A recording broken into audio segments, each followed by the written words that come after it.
y hoy vamos a tratar de cerrar las cosas que venimos conversando desde hace 2 meses y pico. Nos toca hoy la clase de circulaciones regionales. Lo que nosotros tenemos que tratar de entender hoy es cómo se distribuye la sangre en los tejidos. Es decir, qué es lo que permite que los tejidos sean irrigados con la cantidad de sangre que necesitan. O sea, que reciban, permitirle a cada tejido que reciba el aporte de oxígeno que le hace falta. El aporte de oxígeno, que se lleve toda la porquería que el tejido produce y que le aporte todas las otras cosas. Simplemente nosotros vamos a estudiar la parte de la oferta distal, pero podríamos estudiarla desde cualquier otro punto de vista. Así que lo que nos toca ver hoy es esto. Recuerden, lo primero que tienen que tener en cuenta es que, sin importar cuál es el tejido que estemos considerando, siempre lo que va a guiar la forma de pensar que tienen que tener ustedes es esta ecuación, ¿sí? La ley de Ohm adaptada para circuitos hidrodinámicos. Y nosotros le decimos simplemente la ley de Poiseuille, aunque en realidad la ley de Poiseuille es un poco más extensa que esta, porque considera, solamente se explaya un poquito más en los términos que corresponden con los factores que determinan la resistencia. ¿Sí? Todos tienen claro eso, ¿no? Que es la ley de Poiseuille resumida.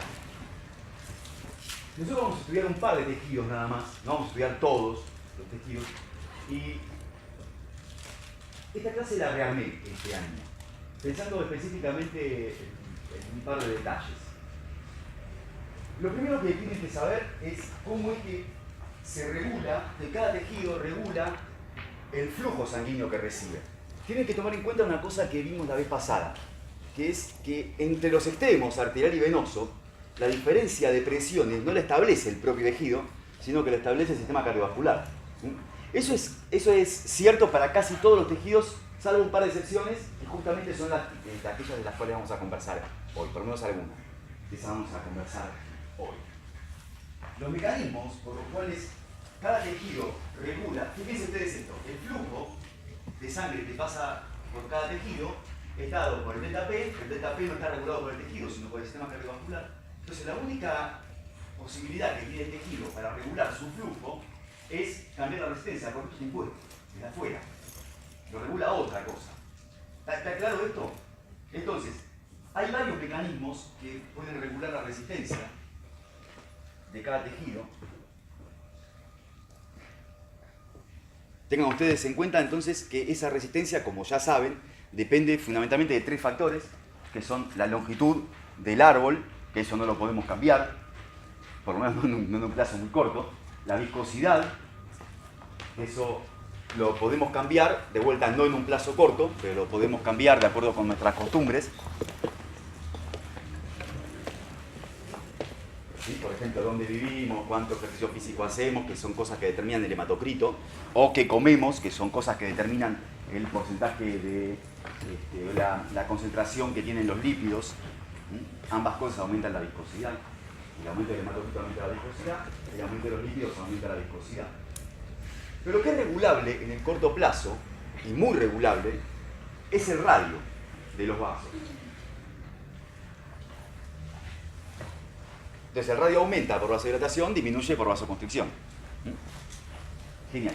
Hay entonces varios mecanismos que le permiten al tejido regular el diámetro de sus vasos, y estos 4 mecanismos fundamentales van a ser diferentes en cuanto a la intensidad en cada uno de los tejidos. Hay tejidos para los cuales uno va a ser muy importante y los otros van a ser menos importantes, y en otros tejidos serán otros los mecanismos más importantes. Entonces, para que quede bien claro, son 4 mecanismos. Uno, el que ustedes seguro ya conocen por bioquímica y por cosas que deben haber visto en intro seguramente, es el del factor liberado por el endotelio, que también lo vieron en renal probablemente, y que en sangre van a ver un montón de todo esto. O sea, por eso nosotros, como esto lo van a ver específicamente en sangre, ahora que cambiaron el R1, pusieron sangre, a nosotros ya no nos interesa verlo acá, lo van a ver en sangre. ¿Está bien? Lo van a ver con gran intención. Un montón de factores liberados por el endotelio, entonces óxido nítrico y demás cosas, que cambian el vaso, que cambian el radio del vaso. El otro gran mecanismo que ustedes ya conocen es el dado por el funcionamiento del sistema nervioso autónomo. ¿Sí? ¿Cómo funciona el sistema nervioso autónomo en este caso?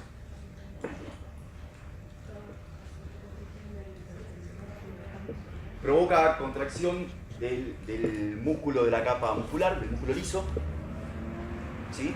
O dilatación, ¿sí? O relajación del músculo liso y vasodilatación. ¿Y eso depende de qué? ¿Depende de qué? Si son fibras simpáticas o parasimpáticas, el tema es que el parasimpático en el ser humano prácticamente no inerva los vasos. El tipo de receptores. Del tipo de receptores, esa es la cuestión. Tengan en cuenta, esto es recontra importante para lo que van a ver con nosotros y lo que van a ver en neuro después, y lo que van a ver en endocrino, sin duda también, que la acción de un neurotransmisor, una hormona, no depende de ella sola, sino que depende de cuál es el receptor con el que interacciona. Es decir, un mismo neurotransmisor o una misma hormona puede provocar efectos diferentes si interacciona con uno u otro con otro receptor.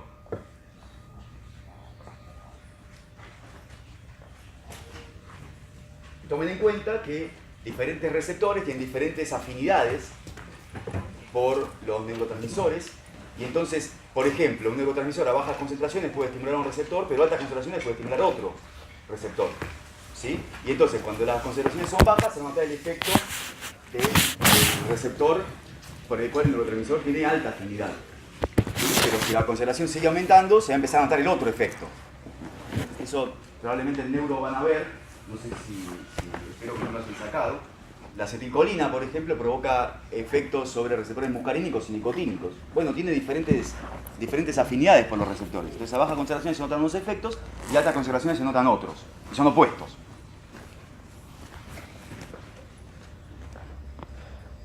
El tercer gran mecanismo es este, que se llama mecanismo miogénico. El consiste simplemente en lo siguiente. Yo estiro un músculo y el músculo responde contrayendo. ¿Sí? ¿En qué circunstancias el músculo liso de la pared vascular se estira más? Por ejemplo. ¿Cómo? No, ¿en qué situaciones? No en dónde anatómicamente, sino en qué situaciones la pared de un músculo se estira más que en otras. Se aumenta la presión arterial, por ejemplo, esa sangre empuja más la pared vascular hacia afuera y el músculo liso del brazo se tira más. ¿Sí? Bueno, ese músculo estirado responde con vasoconstricción. ¿Está bien? Entonces, fíjense ustedes que el mecanismo miogénico a lo que lleva es a que si me aumenta la presión arterial yo tengo vasoconstricción y eso aumenta la resistencia y por lo tanto me limita un poco el flujo.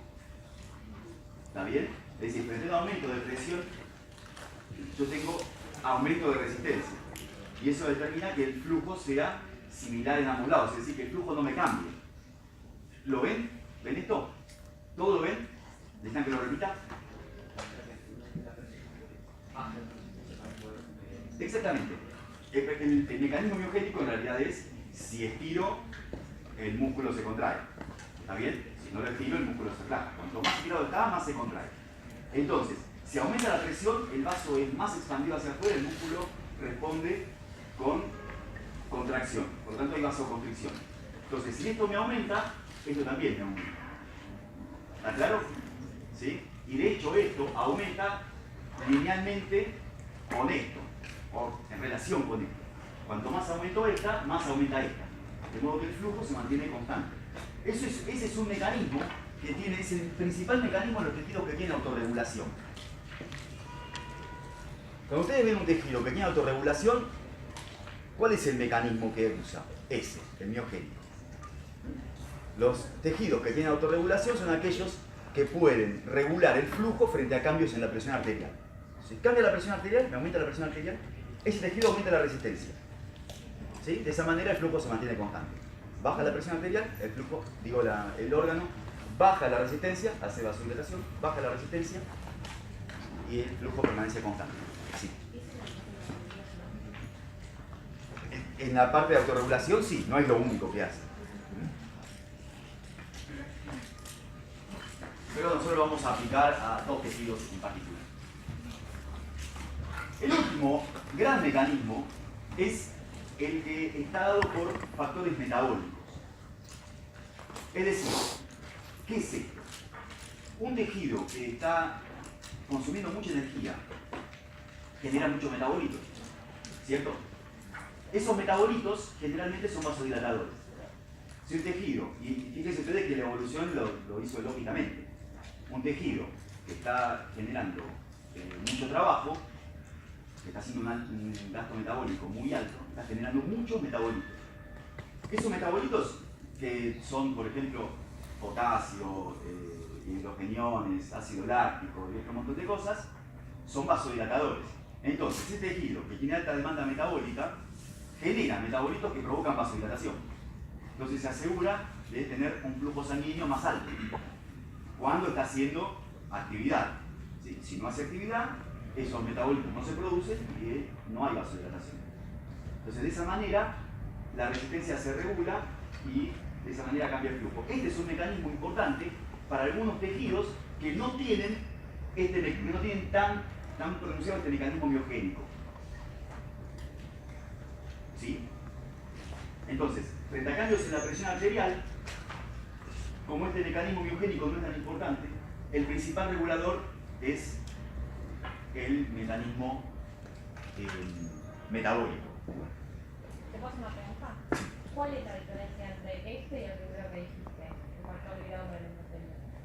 Bueno, hay algunos que son interacciones entre las dos cosas, pero lo cierto es que esos factores liberados por el endotelio, prostaglandinas, prostaciclina, óxido nítrico, no son estos factores metabólicos. Factores metabólicos son aquellos que dependen de la actividad del órgano, que son consecuencia de cuánto ATP está consumiendo.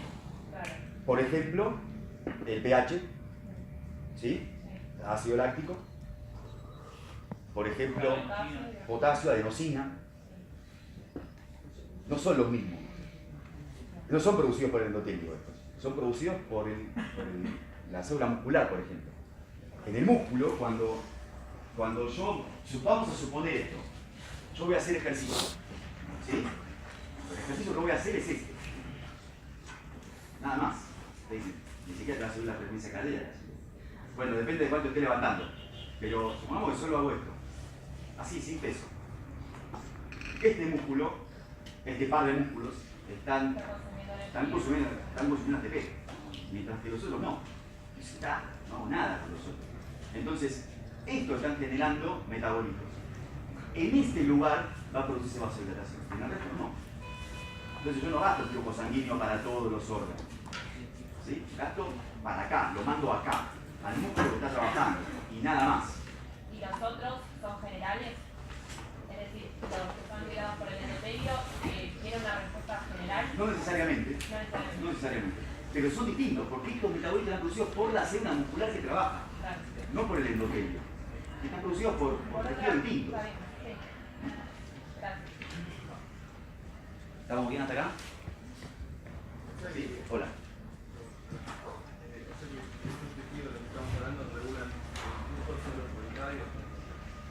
Sí. Sí, digamos que sí. El mecanismo de regulación de un tejido es cambiar el radio de sus vasos, cambiar el radio de sus arterias. Lo que pasa es que los diferentes tejidos cambian cuán importantes son cada uno de estos. Hay algunos tejidos, este es muy importante. El tejido muscular este es muy importante. Es el más importante, de hecho, en el músculo. ¿Sí? ¿Estamos? Sí. Los metabolitos se producen más estimulan la vasodilatación. Exacto. Aumenta el radio, claro. ¿Y por qué el flujo entonces aumenta? Muy importante. Me aumenta el radio, ¿sí? ¿Esto es radio? No. No, esto es resistencia. Esto es resistencia. La resistencia es inversamente proporcional al radio. ¿Sí? Entonces cuando me aumenta el radio, la resistencia me baja. Y como está elevado a la cuarta, la resistencia me baja un montón cuando aumento el radio. Esto si el flujo es laminar. ¿Sí? Si el flujo es laminar. Porque si el flujo es turbulento, la relación no es esta. No se puede usar la ley de Poisson si el flujo es, ya si es transicional, no se puede usar. ¿Recuerdan dónde tenemos flujo transicional? Sí, Reynolds, tiene que ver Reynolds. ¿Pero dónde hay flujo transicional? En aquellos lugares donde el número de Reynolds es mayor a 3000, está entre 2000 y 3000, tenemos flujo transicional. ¿Y dónde es eso? En la estenosis, ella dice una estenosis. En una estenosis tenemos flujo turbulento a la salida. ¿Sí? Realmente tenemos flujo turbulento ahí. Pero nosotros tenemos flujo transicional en un montón de lugares. En todas las bifurcaciones, por ejemplo. En todos los lugares donde la sangre pega una curva, bueno, en todos esos lugares hay flujo transicional. Si quieren, el número de reinos entre 2000 y 3000 es un dato irrelevante, totalmente irrelevante. Porque lo importante, si bien está bueno, nadie le va a preguntar una barbaridad como esa, porque desde el punto de vista médico la verdad que no hace demasiado. Pero lo importante es que esos flujos alterados, que no son laminares, provocan alteraciones en la respuesta del endotelium. Cosas que van a ver en sangre, ya el estrés y demás cosas, que predispone a la formación, por ejemplo, de placas ateromatosas.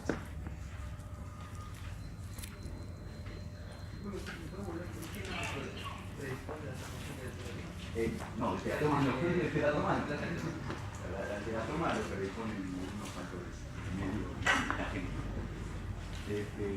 No, el de las placas ateromatosas. Los flujos alterados. Flujo transicional y flujo turbulento. Entonces, si hay algún otro factor predisponente, se agrega el flujo transicional y entonces tenemos más desarrollo, menos desarrollo de placas. Por ejemplo, si la persona fuma, si tiene una cantidad de colesterol que le sale por las orejas o por los ojos, cosa que van a ver que existe realmente.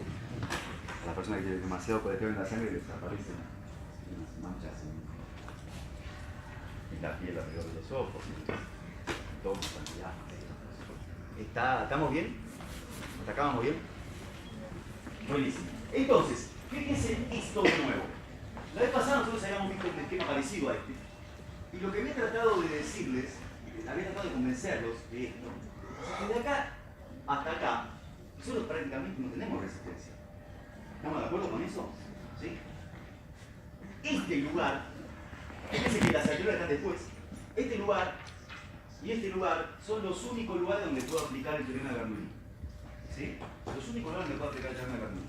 Entonces, la verdad es que para nosotros es poco trascendente, a nosotros lo que nos importa es lo otro, porque justamente el flujo local está regulado por lo que pasa de acá para acá, no de acá hasta acá.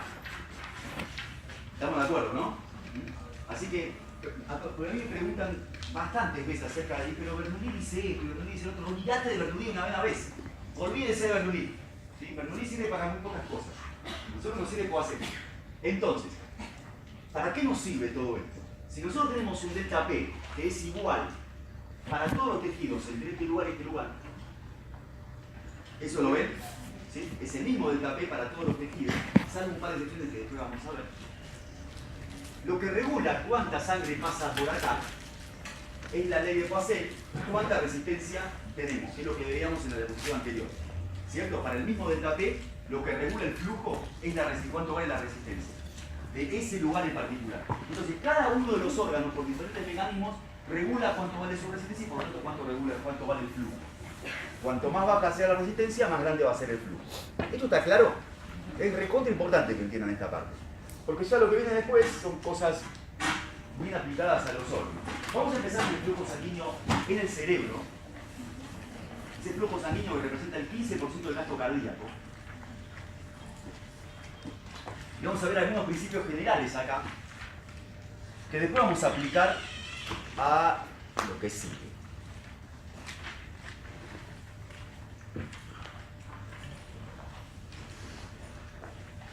Como en cualquier otro órgano, el flujo sanguíneo cerebral está dado por esta relación, ¿sí? Donde Q ya no va a ser el gasto cardíaco, estamos aplicando un circuito local. Entonces Q va a ser el flujo sanguíneo cerebral.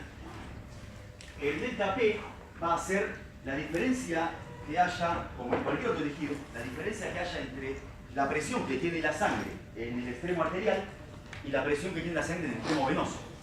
¿Estamos de acuerdo con esto, no? En este tejido hay algo muy particular. Bueno, IR es la resistencia vascular cerebral. En este tejido hay algo muy particular, que es que está dentro de una cavidad que está rodeada por hueso. Lo ven, ¿no? Todos cursaron anatomía ya, pero van anatomía. Por lo menos la han dejado regular. Creo que ahora con la regularidad se pasa a fisio, ¿no? No hace falta probar. Genial, es igual que cuando cursamos. Entonces todos sabemos esto. El asunto es que ese cráneo y ese raquis contienen cosas adentro y no se pueden ir hacia afuera. Bueno, esa bóveda mantiene apretadas las cosas que hay adentro. De modo que, por ejemplo, el líquido cefalorraquídeo está sometido a presión. Una presión que no es la atmosférica, sino que es un poquito más alta que la atmosférica. Son alrededor de 10 milímetros de mercurio, más o menos. 10 milímetros de mercurio. De modo que cuando uno piensa en esto, tiene que darse cuenta de que yo tengo el extremo arterial, por donde entra la sangre al cerebro, o a todo el sistema nervioso central. Tengo todos mis capilares, después de las arteriolas tengo todos mis capilares, acá tengo el extremo venoso. En cualquier tejido yo tengo mi bíceps, otra vez, la presión que tengo en el extremo venoso es aquella que hay en la aurícula derecha, a donde después la sangre va a llegar. Es más o menos esa, porque acá no tengo calidad de presión prácticamente. ¿Está claro esto? Pero cuando pienso en el tejido cerebral, digo, no, pará, acá no es solamente la presión que viene desde acá, sino además está apretado desde afuera. ¿Con cuánto? Y con 10 milímetros de mercurio, que se llama presión intracraneana.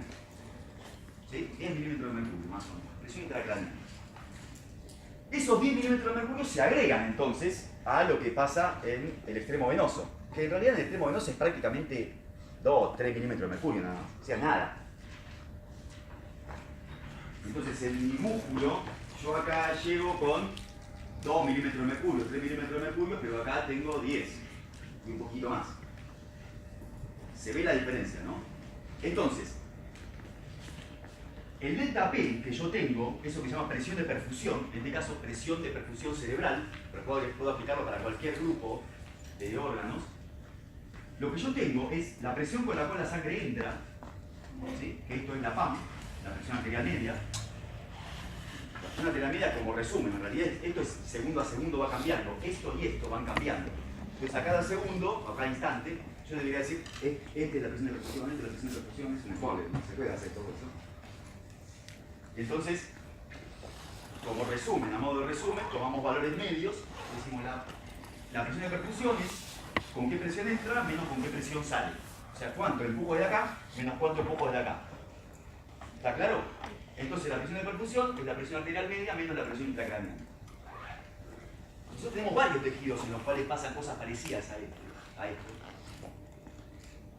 Y uno de ellos es el corazón, justamente. No, pero ¿se considera que la presión venosa y la presión intracraneal ¿Considera? hay que sumar tipo, los 3 milímetros de mercurio que sería ya No, es muy poco eso, prácticamente. Cuando uno piensa en la presión para todo el árbol vascular, dice, a ver, la presión arterial media, la presión que empuja hacia adelante es la presión arterial media.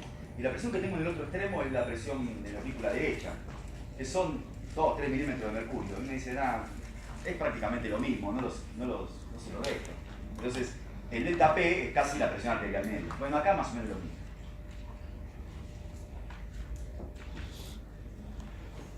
¿Sí? Es poco el error que se consigue, entre 10 y 12, es lo mismo. Piensen que va cambiando segundo a segundo, así que esta fórmula se hace importante no para nosotros. Para todos nosotros la presión de perfusión cerebral es más o menos buena. Es casi igual a la presión arterial media. Saquémosle 10 milímetros de mercurio, 10, 12 milímetros de mercurio. ¿Cuándo se hace importante esta fórmula? Bueno, cuando yo tengo un aumento de la presión intracraneal, porque me apareció algo adentro de la calota que me aprieta todo lo que hay ahí, ¿sí? O porque el líquido cefalorraquídeo no puede fluir, por ejemplo, porque me creció un tumor, porque tengo un hematoma. ¿Estamos? Una masa ocupante ahí que está apretando todo lo demás. Entonces en esos casos la presión intracraneal aumenta. Y puede aumentar mucho, tengo un edema cerebral. Bueno, ahí aumenta muchísimo. Yo tengo, por suerte todavía, un amigo al que le hicieron una vez una punción de senos paranasales. Le metieron un trocar, una aguja, a través le querían drenar los senos frontales, los senos maxilares. Y la persona que se lo hizo en un consultorio, un otorrinolaringólogo, Entró con la aguja y le perforó la lámina arteriosa y le hizo una siembra de material purulento en el lóbulo frontal. Imagínense la encefalitis que le agarró. Bueno, esa infección también le provocó un aumento de presión intracraneal. ¿Sí? Le hizo un absceso cerebral. El absceso va creciendo y eso empieza a apretar. El tipo tuvo convulsiones, un montón de cosas.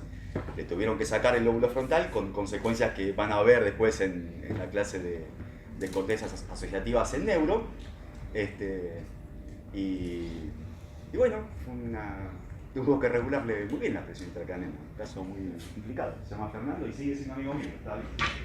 Pero es otra persona ya. Pero hay un montón de casos donde la presión intracraneal aumenta. Esa gente no suele estar caminando por la calle, suele estar internada. O tirada en la calle y hay que llevarla al hospital. Así que bueno, ven que esta fórmula se vuelve importante en esos casos. Justamente porque cuando yo tengo un aumento de la presión intracraneana, la presión de percusión cerebral baja. Y por lo tanto, al bajar la presión de percusión cerebral, le baja el flujo sanguíneo cerebral. Al bajar el flujo sanguíneo cerebral, el cerebro no funciona bien. Y entonces empiezan a aparecer un montón de signos de foco neurológico. ¿Estamos? Genial. Bueno, esto ya lo saben. Para que el cerebro funcione bien, necesita tener un flujo sanguíneo que esté por encima de los 55 mililitros de sangre por cada 100 gramos de tejido por minuto.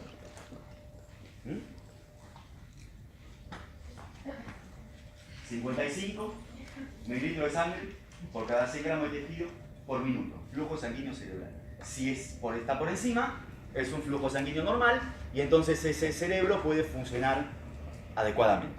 ¿Sí? La persona tranquila, consciente, sin ninguna alteración neurológica. Cuando el riego sanguíneo está por debajo de ese valor, hablamos de hipoperfusión, que puede ser oligoemia, es decir, cuando el flujo simplemente está disminuido, o isquemia si está muy disminuido.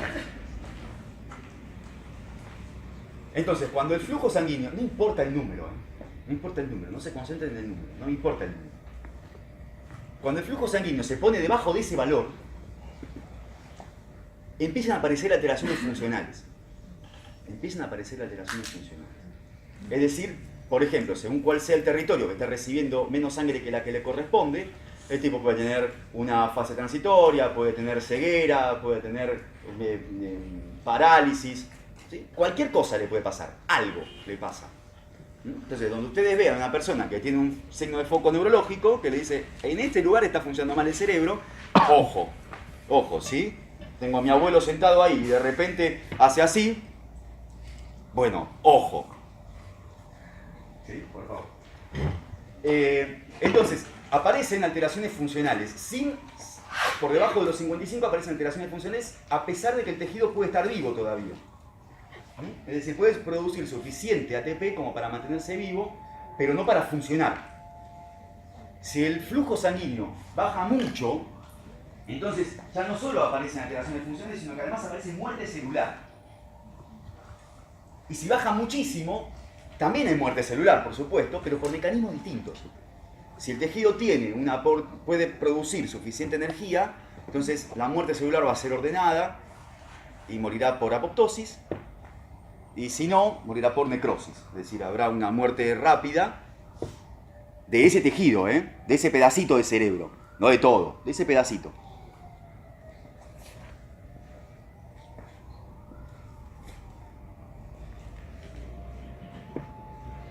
Y en ese caso se habla de infarto.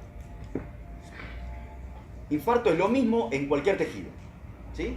Muerte por necrosis. Es un infarto. ¿Estamos hasta acá?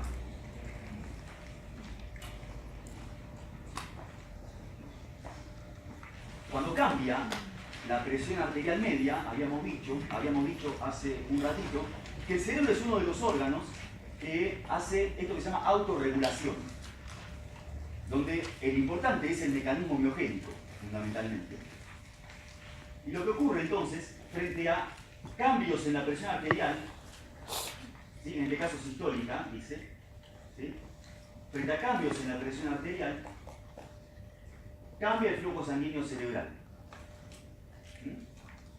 Pero hay una región en la cual el flujo sanguíneo cerebral cambia muy poco a pesar de los cambios de presión. ¿Ven esto? Que hay una región en la cual, a pesar de que la presión cambia un montón, el flujo sanguíneo cambia muy poquito. ¿Lo ven? Bueno, esa es la región en la cual hay autorregulación.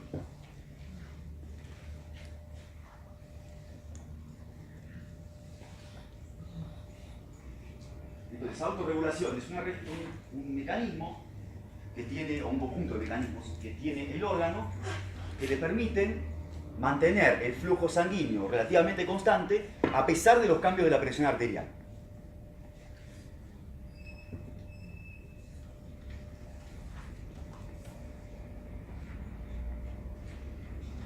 Entonces habíamos visto que esto se da por el mecanismo miogénico, y que independientemente de cuál sea el mecanismo, pero miogénico, lo que se hace es cambiar el radio de los vasos. ¿Sí? Entonces en un extremo voy a tener más vaso dilatado y en el otro más vaso contraído. ¿Dónde? Quiero que todos piensen, quiero que todos, no lo dicen en este momento, quiero que todos piensen y coloquen dónde voy a tener vasodilatación, dónde voy a tener vasoconstricción. ¿Sí? Miren el gráfico y digan, acá tengo que tener vasodilatación, acá tengo que tener vasoconstricción. Todos, por favor, háganlo. Es importante el ejercicio.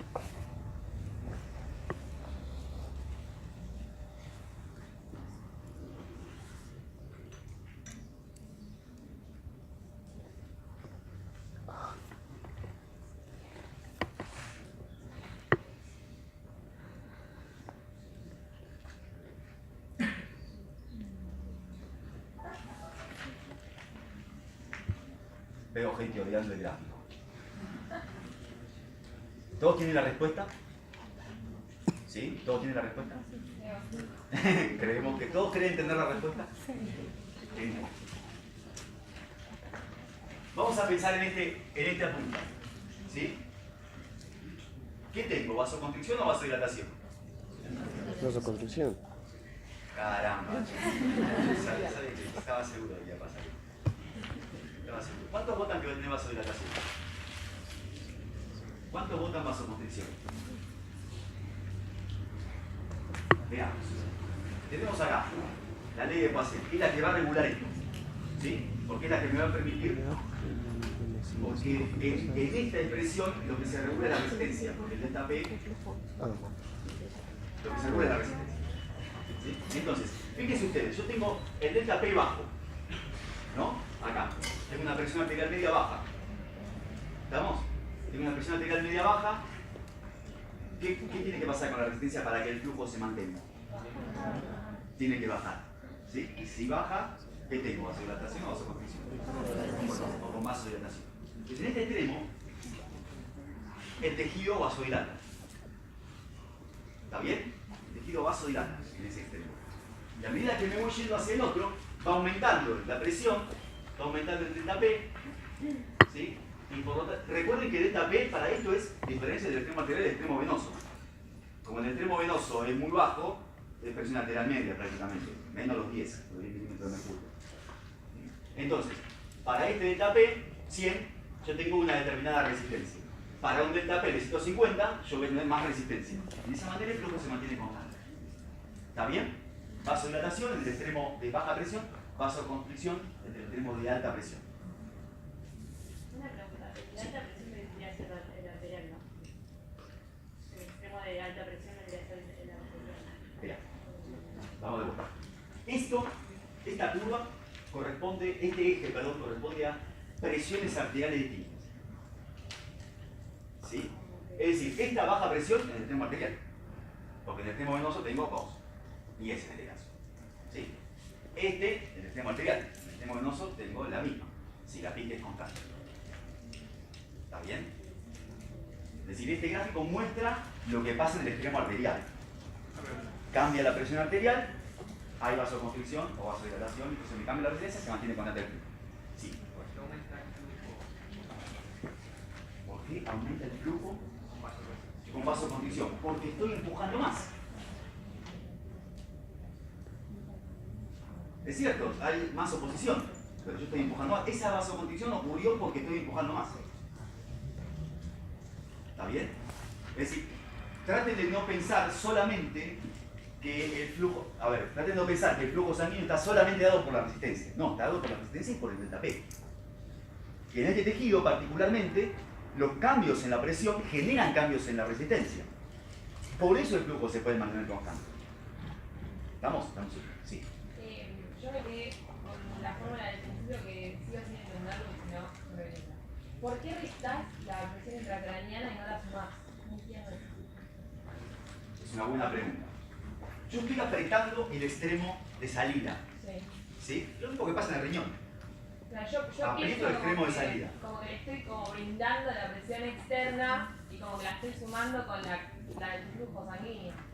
No, vos estás haciendo, vos tienes una presión que te empuja la sangre para allá. Sí. ¿Sí? Y otra que te empuja la sangre para allá. La diferencia de presión entre los dos lugares es cuánto tengo de presión acá y cuánto tengo de presión acá. Claro, para ese lado está Que restando. empuja, Y para es decir, este, se opone. y para este no suma. A ver, vos me decís, imagínate, tengo un tumor, ¿no? Sí. Entonces, está ejerciendo presión sobre el vaso. Entonces vos me decís, bueno, acá viene cierta presión y esta de acá me la resta. Ok, ahí lo entiendo. Me quedaría igual, como que se tachan las presiones o una cosa así. Ahora, para este lado, ¿no me ejerce presión? La pregunta es buenísima. La pregunta es buenísima. Voy a tratar de que quede claro por qué la respuesta es no. Pero la pregunta es muy buena, es cierto. Y lo que decís es cierto, pero no como lo estás pensando. Yo tengo el callado en la aorta, ¿sí? Para la ramita y todo eso. Y pienso en este lugar y en este lugar. ¿Sí? Esto me empuja, por ejemplo, con 100 milímetros de mercurio. ¿Sí? Acá me empuja con 100 milímetros de mercurio. ¿No? Esto empuja para acá, esto también empuja para acá. Ahora, yo acá no tengo 200 milímetros de mercurio como que lo tengo que sumar. Yo tendría 100, más 100, más 100, más 100, me quedan 1000 milímetros de mercurio acá. De acuerdo con cómo lo estás pensando. Es cierto que estos 100 empujan la sangre para adelante. Es cierto. Empujan la sangre para adelante. Es cierto que estos 10 empujan la sangre para allá. Pero empujan la sangre para acá. Se oponen a que la sangre pase. Es cierto que yo de acá hasta acá voy a tener otro delta P. Y antes de que suba esa presión, esto va a tener una mayor presión en el extremo del cual está viniendo la sangre. Es como cuando Mirá que esta presión no está dada por el cerebro. Esta presión, si miro cómo entra la sangre acá y cómo entra la sangre por acá, es la misma. Exactamente la misma. Sí, estoy acostado. Igualmente, o sea, en el caso de que tengas una patología como un tumor, vos no podés pretender que tenga la misma presión que la que vos estás ejerciendo. No, tenés una PIC más alta. Tenés una PIC más alta, la presión intracraniana igual. Cuando vos mirás el gráfico de presión-volumen, Sí. el mismo que vimos el mismo tipo de gráfico presión-volumen que vimos para acá, el mismo que vamos a ver en RESPI después, cuando yo voy aumentando el volumen, hay ciertos mecanismos que permiten que están relacionados con la complacencia de todo lo que hay acá adentro, que hacen que, a pesar de los cambios de volumen, la presión no suba mucho, hasta que llega un momento en el cual esos mecanismos de compensación ya están saturados y ya no lo pueden compensar más. Entonces, generalmente, cuando está creciendo un tumor, cuando una persona está creciendo un tumor, está en esta región. Tumor de crecimiento lento. Tiene que ser un tumor de crecimiento muy rápido, obviamente muchísimo el volumen, muy rápido para que los mecanismos de compensación no puedan funcionar bien. O tiene que ser un tumor muy grande, como para que esté todo saturado y estés en esta región. Es decir, cuando vos tenés el caso particular de un tumor, te mueves en este lugar. Pero hay otras patologías, un absceso, eso presenta rápido y bastante. ¿Sí? Un edema cerebral también ocupa mucho lugar. Entonces los mecanismos de compensación en general no funcionan tan bien y no se ponen por este lado. Claro, pero a fin de cuentas eso va a impedir que haya más presión del lado derecho, entonces me estaría restando. Te va a generar acá algo que te aprieta el vaso. Sí. Si yo te aprieto el vaso, estoy impidiendo que la sangre pase para allá. Es decir, acá el lugar está apretado. Cuando yo pienso, ¿cuánto cambia la presión desde acá hasta acá? ¿Qué es lo que aparece en esa Claro. fórmula? ¿Cuánto cambia desde acá hasta acá? Menos. Después cambiará de acá para allá, porque estos 10 empujan la sangre para allá, Pero pero ya, impiden que la sangre pase. Si yo tuviera 100 milímetros de mercurio acá apretándome, la sangre no puede entrar. porque está empujada con 95. Lo tengo apretado. En el corazón pasa esto durante la sístole. Yo tengo un ventrículo que está contrayéndose y está apretando todos los capilares. Bueno, está mandando la sangre para adentro, por adentro de las coronarias, está mandando la sangre con 95 milímetros de mercurio, pero el ventrículo está generando un montón de presión y entonces la presión con la que se manda la sangre no consigue dilatar el vaso. ¿Sí? Por lo tanto, durante un tiempito en la sístole yo no tengo flujo sanguíneo. Es terriblemente relevante para el corazón. Y lo mismo pasa, en algún momento les conté, lo mismo pasa cuando yo les puse el caso, me paré acá arriba y les hice el caso del halterofílico, que los pesas. El tipo está contrayendo todos los músculos del cuerpo, todos los grupos musculares. Deja de contraer un grupo muscular, se va para un lado, para el otro, se pianta de alguna manera. Entonces, la cuestión en ese caso es que yo tengo un montón de grupos musculares contraídos y por lo tanto tengo un lecho vascular muy importante por el cual la sangre no puede pasar, porque el corazón está empujando con una cierta presión y en ese lugar el músculo está apretando para levantar 250 kilos, está apretando y entonces la sangre no pasa por ahí. Ese músculo trabaja en anaerobiosis, lo tienen claro, ¿no? Ese músculo trabaja en anaerobiosis seguro.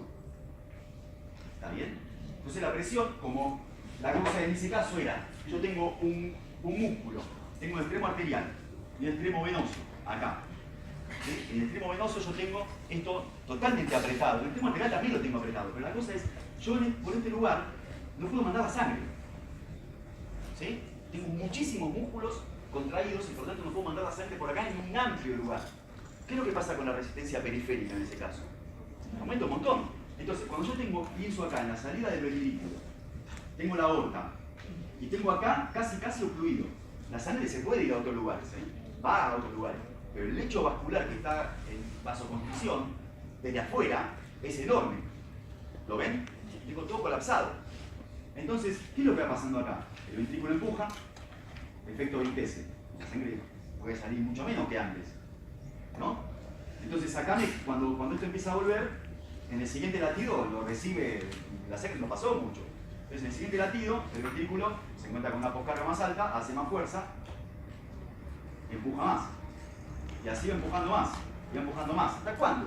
Hasta que el delta P que se genera acá, hasta que la presión que se genera acá, sea tan grande como para permitir, a través de la resistencia que tenemos, un flujo que sea igual al que manda el ventrículo. ¿Estamos?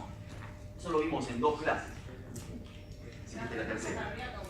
Entonces, la cuestión es que la presión arterial acá aumenta. Y aumenta un montón. Y se ha medido. Y se ha medido. Y yo le dije cuál es el récord que se midió. Que eran casi 500 milímetros de mercurio.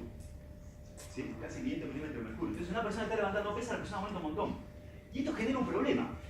Porque en este lugar, en el callado de la aorta y en la carótida, yo tengo lugares que detectan ese aumento de presión.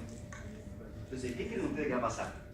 Aumenta la presión, esa señal se manda a través del vago glosofaringeo al núcleo del tercio solitario. ¿Sí? El núcleo del tercio solitario manda sus referencias y genera respuesta. ¿Cuál es la respuesta? Vasodilatación, y entonces tengo vasodilatación y disminución de las propiedades cardíacas. ¿Qué creen ustedes que va a pasar cuando ese tipo suelte la pesa? Si la resistencia periférica caiga, ¿qué va a pasar? ¿Puede que vuelva a estabilizar así? ¿Inmediatamente? No, generalmente no. Generalmente me baja la resistencia, rápidamente me baja la presión. Muy rápidamente me baja la presión. ¿Sí? Y eso inmediatamente genera una consecuencia, que en cuanto el tipo suelta la pesa, da 2 pasos, ¡pum! ¿Sí? Y se cae. Esa lipotimia del halterofílico está descrita en los libros, pueden ir a buscar lipotimia del halterofílico, vayan y busquen, y el mecanismo es este. El mecanismo es exactamente este. Y lo que pasa es que en el caso del extremo arterial, vos tenés una sangre que viene empujando con mucha fuerza para el lugar. ¿Sí? Y entonces deforma muy poquito el vaso. Allá no. Si la presión es muy alta, va a colapsar acá. donde la presión del extremo venoso ya es más baja. No, cuando yo acá empujo para afuera, acá empujo con la PIC, para adentro, 10. Empujo desde afuera, 95, 100. Es decir, sigue empujando más de adentro que de afuera. Entonces el vaso ese no colapsa. Acá tampoco colapsa, Acá tampoco colapsa, generalmente. No tenés flujo. ¿Más o menos vamos? Más o menos. Sí, sí. Vasodilata esa parte, la pendiente sería mayor. Si no vasodilatara, Esa última parte.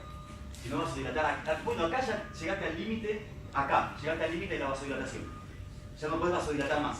A partir de acá te sigue bajando el flujo, te sigue bajando la presión, y esto es, con una resistencia fija, te baja la presión, te baja el flujo. Te baja la presión, te baja el flujo. Y acá no podés vasocontraer más, ya llegaste al límite. ¿Sí? Entonces, llegado acá, cuando te aumenta la presión, como la resistencia se fija, te aumenta el flujo.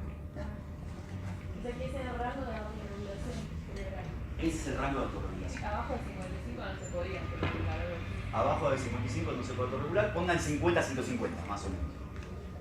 De 50 a 150 se regula, por arriba no y por abajo tampoco. O sea, por abajo, ya a los 50 tengo el máximo de vasodilatación que puedo. Ya no puedo regular más por este mecanismo. Ya no puedo hacer autorregulación. Por encima de los 150, lo mismo. Tengo vaso contraído al máximo, no puedo hacer más autorregulación. ¿Se entiende más o menos cómo es la idea? Bueno, entonces ahí tenemos el volumen arteriolar, tenemos vasodilatación, en este extremo, vasoconstricción en el otro. ¿Estamos? Listo, vamos a la circulación por dentro.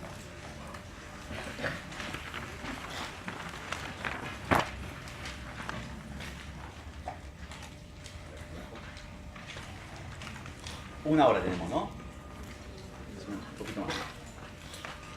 Bueno, circulación coronaria representa muy poquito. ¿Sí? 5% del riego sanguíneo, ¿sí? Del gasto cardíaco.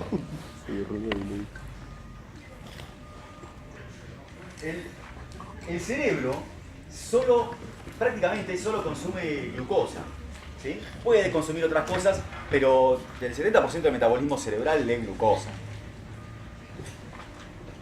Y cuando las cosas andan bien, bastante más. En general, los músculos, particularmente el músculo cardíaco, consumen otras cosas. ¿Sí? Ahora, para todos nosotros, el músculo cardíaco consume fundamentalmente ácidos grasos.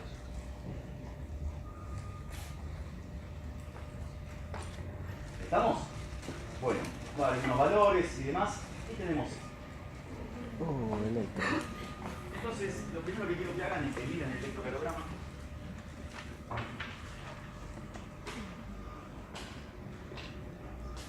Voy a parar también la película.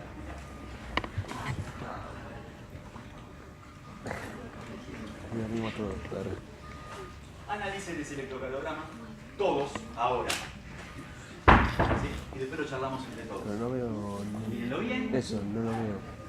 Muy bien. Si quieren, vayan de vuelta a lo que hicieron con el TP. El electrocardiograma. Lo miramos, todos saben cuál es la metodología de análisis. Onda P, onda QRS, onda T, perfecto. Ahora luego se ve la onda P, onda QRS, onda T, perfecto.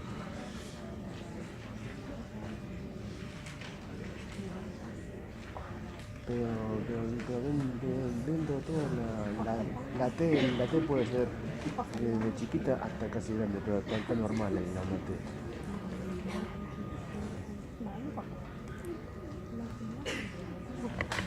Claro. Me quedo el D3 y me corro para ahí. La onda P como que no se ve mucho, está chiquitita. Onda QRS no hay acá. Ahí justo detrás no hay onda QRS. Claro, hay onda QR nomás. Hay onda QR nomás. ¿Qué es lo que tienen que mirar? Muchos ya están mirando. ¿Qué es lo que tienen que mirar? Lo primero, Hay que mirar. Sí, ritmo sinusal seguro. Ritmo, ¿sí? Sinusal o no. ¿Sí? ¿Todos pudieron ver el ritmo? Sí. ¿Qué buscan para saber si el ritmo es sinusal o no? Onda P en... Si tienen una onda P antes de cada complejo QRS. ¿Está bien? Si después de cada onda P hay un complejo QRS. Con eso ya prácticamente lo tienen cocinado, pero además hay que mirar para dónde va la onda P. Tiene que ser positiva. Puede positiva en D1, Tiene que D2. estar en el primer cuadrante. ¿Sí? Para ustedes acá. ¿Estamos? O sea que tiene que ser positiva en dónde? En ABF. En ABF, en D1 y D2. Y en D1. Positiva en ABF y en D1. Miro, tengo siempre onda P, QRS, P, QRS. Bueno, acá no veo la P, P, QRS, P, QRS. ¿Está bien la clase negativa? Sí, porque es una ABR. Claro, a ver, sí. ABR tiene la parte positiva en el tercer cuadrante. Así que al tener en el tercer cuadrante, todo lo del primer cuadrante se va a ver negativo en este lado. Lo miro la corrección desde acá arriba, desde acá. Como la onda P va para allá, el vector rotacional de la onda P va para allá, entonces siempre lo va a ver negativo ABR. Pero ven que siempre tengo una P antes. ¿Está bien? Y es positiva en D1, acá no dice D1 porque voy a dejar de aquel lado, y en ABF. ¿Ves? O sea, si es positiva para allá y para acá, seguro que está acá. Está claro, ¿no? Eso es lo que tengo que mirar. No importa que sea negativa en ABR, ¿eh? No es eso lo que tengo que mirar. Tiene que quedarle bien claro eso. No es eso lo que tengo que mirar. Existe la posibilidad de que sea un poquito positiva en ABR y de todas maneras sea patológica. Existe esa posibilidad.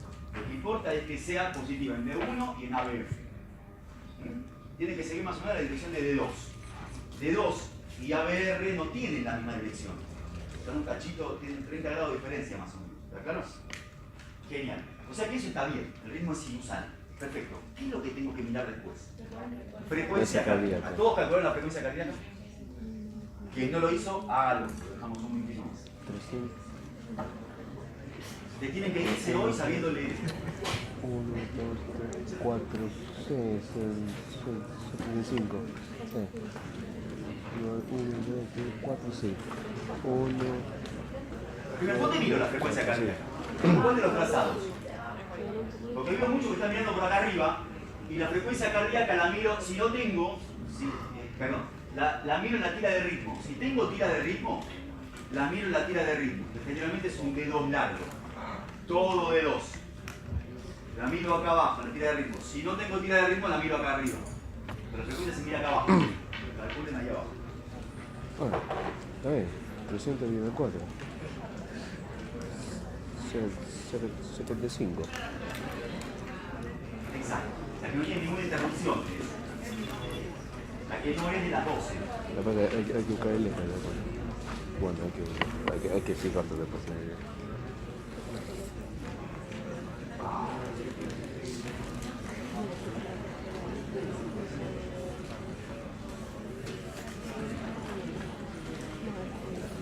¿Todos lo hicieron? ¿Todos pudieron hacerlo? Sí. ¿Cómo lo hacemos? ¿Cómo calculamos acá la frecuencia cardíaca? Tenemos que contar, como los cuadraditos representan tiempo, tenemos que contar cuántos cuadraditos hay. Entonces podemos contar cuadrados grandes o cuadrados chicos. En este caso, si uno ve que caen justo los QRS en cuadrados grandes, siempre en cuadrados grandes, entonces uno puede contar cuadrados grandes. En este caso, más o menos, a veces no. Entonces, ahí contamos cuadrados chicos. Si tenemos la suerte de que cae justo en cuadrados grandes, ¿cómo hacemos la cuenta? 300 dividido los La cuadrados frecuencia grandes. cardíaca es 300 dividido por el número de cuadrados grandes. ¿Está bien? Vamos a poner así, un número de cuadrados grandes. Si como en este caso no podemos hacer así, entonces son 1500 dividido el número de cuadraditos chiquitos. Pues en este caso hay más o menos, ven que más o menos acá hay 4 cuadrados grandes. ¿Sí? En realidad es un poquito más que 4 cuadrados grandes, pero más o menos 4 cuadrados grandes. O sea que podemos compartir una idea, esto. ¿Está bien? O sea que son 300 dividido 4, 75. ¿Es una frecuencia cardíaca normal para un tipo que está acostado? Una frecuencia cardíaca normal. Si es un adulto, que acá nos dice, es normal. Si es un nene, es un problema. Ese nene está casi en paro, así que hay que hacer algo con eso. Pero es un adulto, yo no le dije nada, es un adulto. ¿Qué más? ¿Qué se hace después?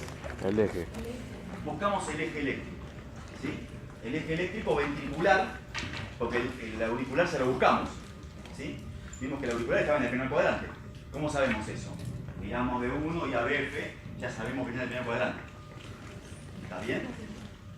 Ahora tenemos que ver el ventricular. ¿Qué miramos para el ventricular? De uno y... El QRS. Ah. ¿Sí? Y hacemos básicamente lo mismo. Una forma muy rápida. Yo sé que es normal si está en el primer cuadrante.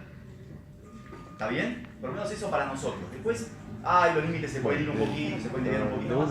Pero vos lo que tenés que mirar es que esté en el primer cuadrante. Esté en el primer cuadrante, listo, te olvidás. El eléctrico está bien. Entonces, ¿cómo sé que está en el primer cuadrante? ¿O no?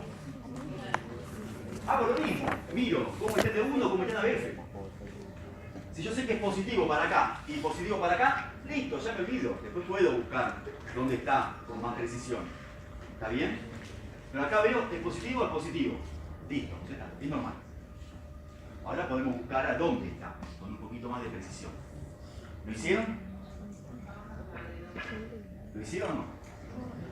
No, todavía no. No está el eje por ahora. Lo hacen ahora.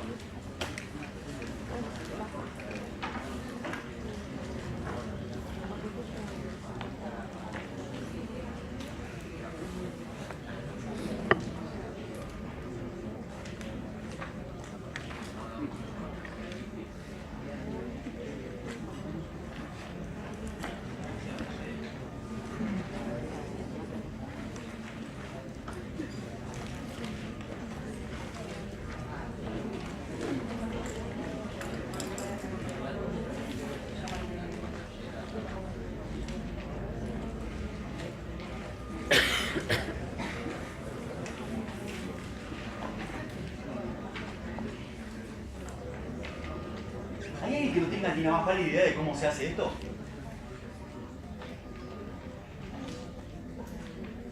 Asumo que todos lo van a hacer.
Yo lo que sé Es un choice, es tienes que que está hacerlo rápido. entre 0 y 60.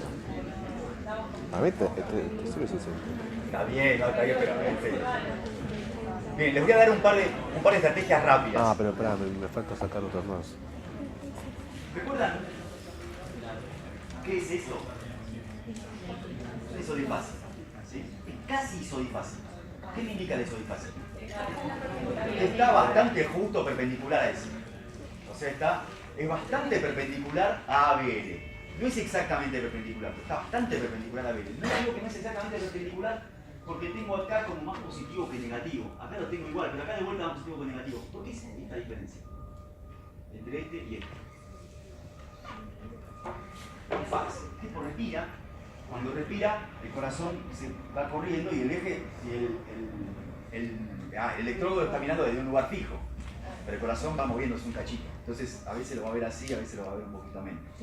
Entonces, como que está un cachitito menos que perpendicular a ABL. ¿Está bien? Casi perpendicular, pero está más hacia el lado positivo que hacia el lado negativo de ABL. O sea, que si yo veo, esto, el trigo acá se ve así sin luz, igual, más o menos. Trazo ABL, así. ¿Está bien? Sí. Tenía ABF y de 1, Sí. tengo ABL acá. Ujú. Bueno, perpendicular a ABL sería este, que es de 2. De 2, sí. ¿Cierto? O sea, si esto fuera exactamente isodifásica, yo diría, cae acá. Pero está un poquito para el lado positivo. O sea que está un cachito para allá. Es un Claro. cachito que está para allá. Entonces el eje está muy cerca de D2, pero está estrictamente hablando entre D2 y ABR. O sea, está acá, entre 30 y 60. Pero muy cerca de 60. Ah, ¿Está claro? sí. Sí, sí. Una de las formas de mirar. Busco la que sea isodifásica o más o menos isodifásica. Tiene que ser perpendicular a esa. Otra forma. Miro D1, miro ABF. ¿Dónde está más grande? El D1, D1. un poquito más grande el D1. Bueno, si estuvieran iguales, yo diría que están 45 grados. ¿Sí? El asunto es que se van corriendo y sobre todo que se va corriendo con la respiración y sobre todo que en realidad los grados no son exactamente 30 entre uno y otro, son más o menos 30. Pero uno puede decir más o menos, son casi iguales estas dos. Mira esta y mira aquella, ¿ves que son casi iguales? Estrictamente yo tendría que sacarle esta partecita negativa a todo lo positivo. Contar cuántos cuadraditos son positivos, cuántos son negativos y eso es lo que me da. Son casi iguales estas dos. Así que está más o menos en 45 grados. Ya con esto también me dice entre 30 y 60, más o menos. Es una forma muy rápida. Si D1 es mucho más grande que ABF, bueno, yo sé que se corre mucho para D1. Si pasa al revés, sé que está verticalizado. La amplitud. Positivo menos negativo. Si lo quieren hacer rápido, positivo menos negativo, dicen tengo 7 cuadraditos. Y del otro tengo 5 cuadraditos. Donde está más hacia el de 7. Pero un poquito que para allá, o para acá. Estos son muy parejos, está más o menos en la mitad. ¿Qué sigo? ¿Con qué sigo? Saco el eje eléctrico en el plano horizontal. ¿Sí? ¿Cómo lo hago? Primero, ¿para dónde tiene que ir el vector de despolarización ventricular en el plano horizontal? ¿Para dónde?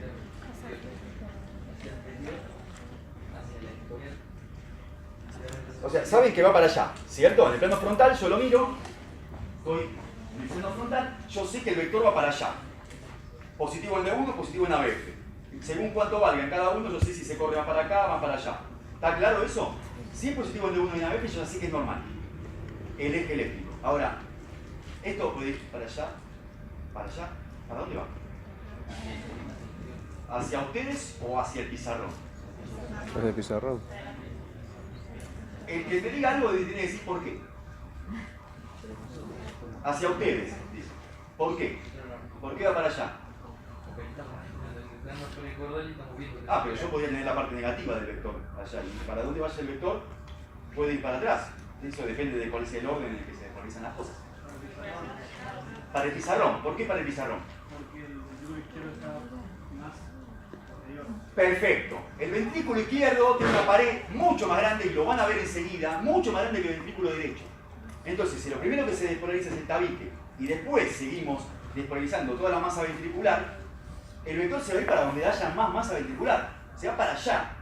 Y como se va para atrás, yo tengo que ver esto de alguna manera en las precordiales. ¿Sí? Vamos a ponerlas así. En las precordiales. Lo tengo que ver, eso lo tengo que ver en las precordiales. ¿Cómo lo vería? Tengo un vector que se va para allá. Y tengo precordial para acá, para acá, para acá, para acá, para acá, para acá. Necesitaría ver, yo debería ver que la onda R, que es la que me da este vector, el pico, tiene que ser más grande a medida que me acerco para allá. Eso se llama progresión de R's. Progresión de R's. Y acá lo veo. ¿Ven? Tengo muy negativo, ven una R muy chiquita, un poquitito más grande. ¿Ven cómo empieza a hacer, empieza a aumentar esto? ¿Sí? Acá, perdón. Acá, ¿ven? Miren. Bien negativo, negativo, negativo, y ahí empieza a positivizarse. Yo tengo una buena progresión de R's acá. Y tengo otra forma de ver esto. Miro la progresión de R's y miro otra forma. Yo tengo un vector que va para allá. Tengo acá precordial, precordial, precordial, precordial. ¿Qué tengo que ver? Tengo que ver una isodifásica, más o menos por acá. ¿Qué tengo acá? Yo tenía acá B1, B2, B3, B4. El vector tiene que venir más o menos por acá. Entre B3 y B4 tengo que tener una isodifásica. No la tengo en B3, pero la tengo prácticamente acá. O sea, está bastante bien. ¿Qué dirían de tener electrocardiograma ustedes? Es normal, es un electrocardiograma normal. Todos estaban buscando algo patológico. Yo vi algunos que estaban diciendo, como que no encuentran lo patológico. Yo el vector normal. La onda apenas está construida.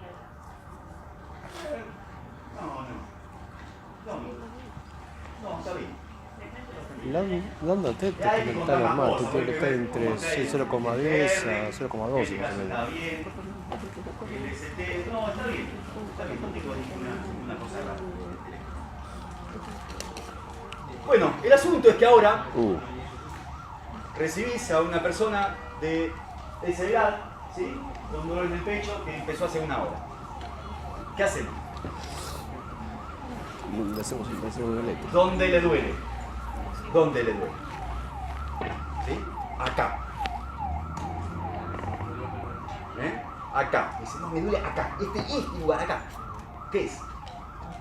Si el tipo agarra y si lo señala así con un dedo, es cerebral muscular, casi seguro. Es muscular. ¿Sí?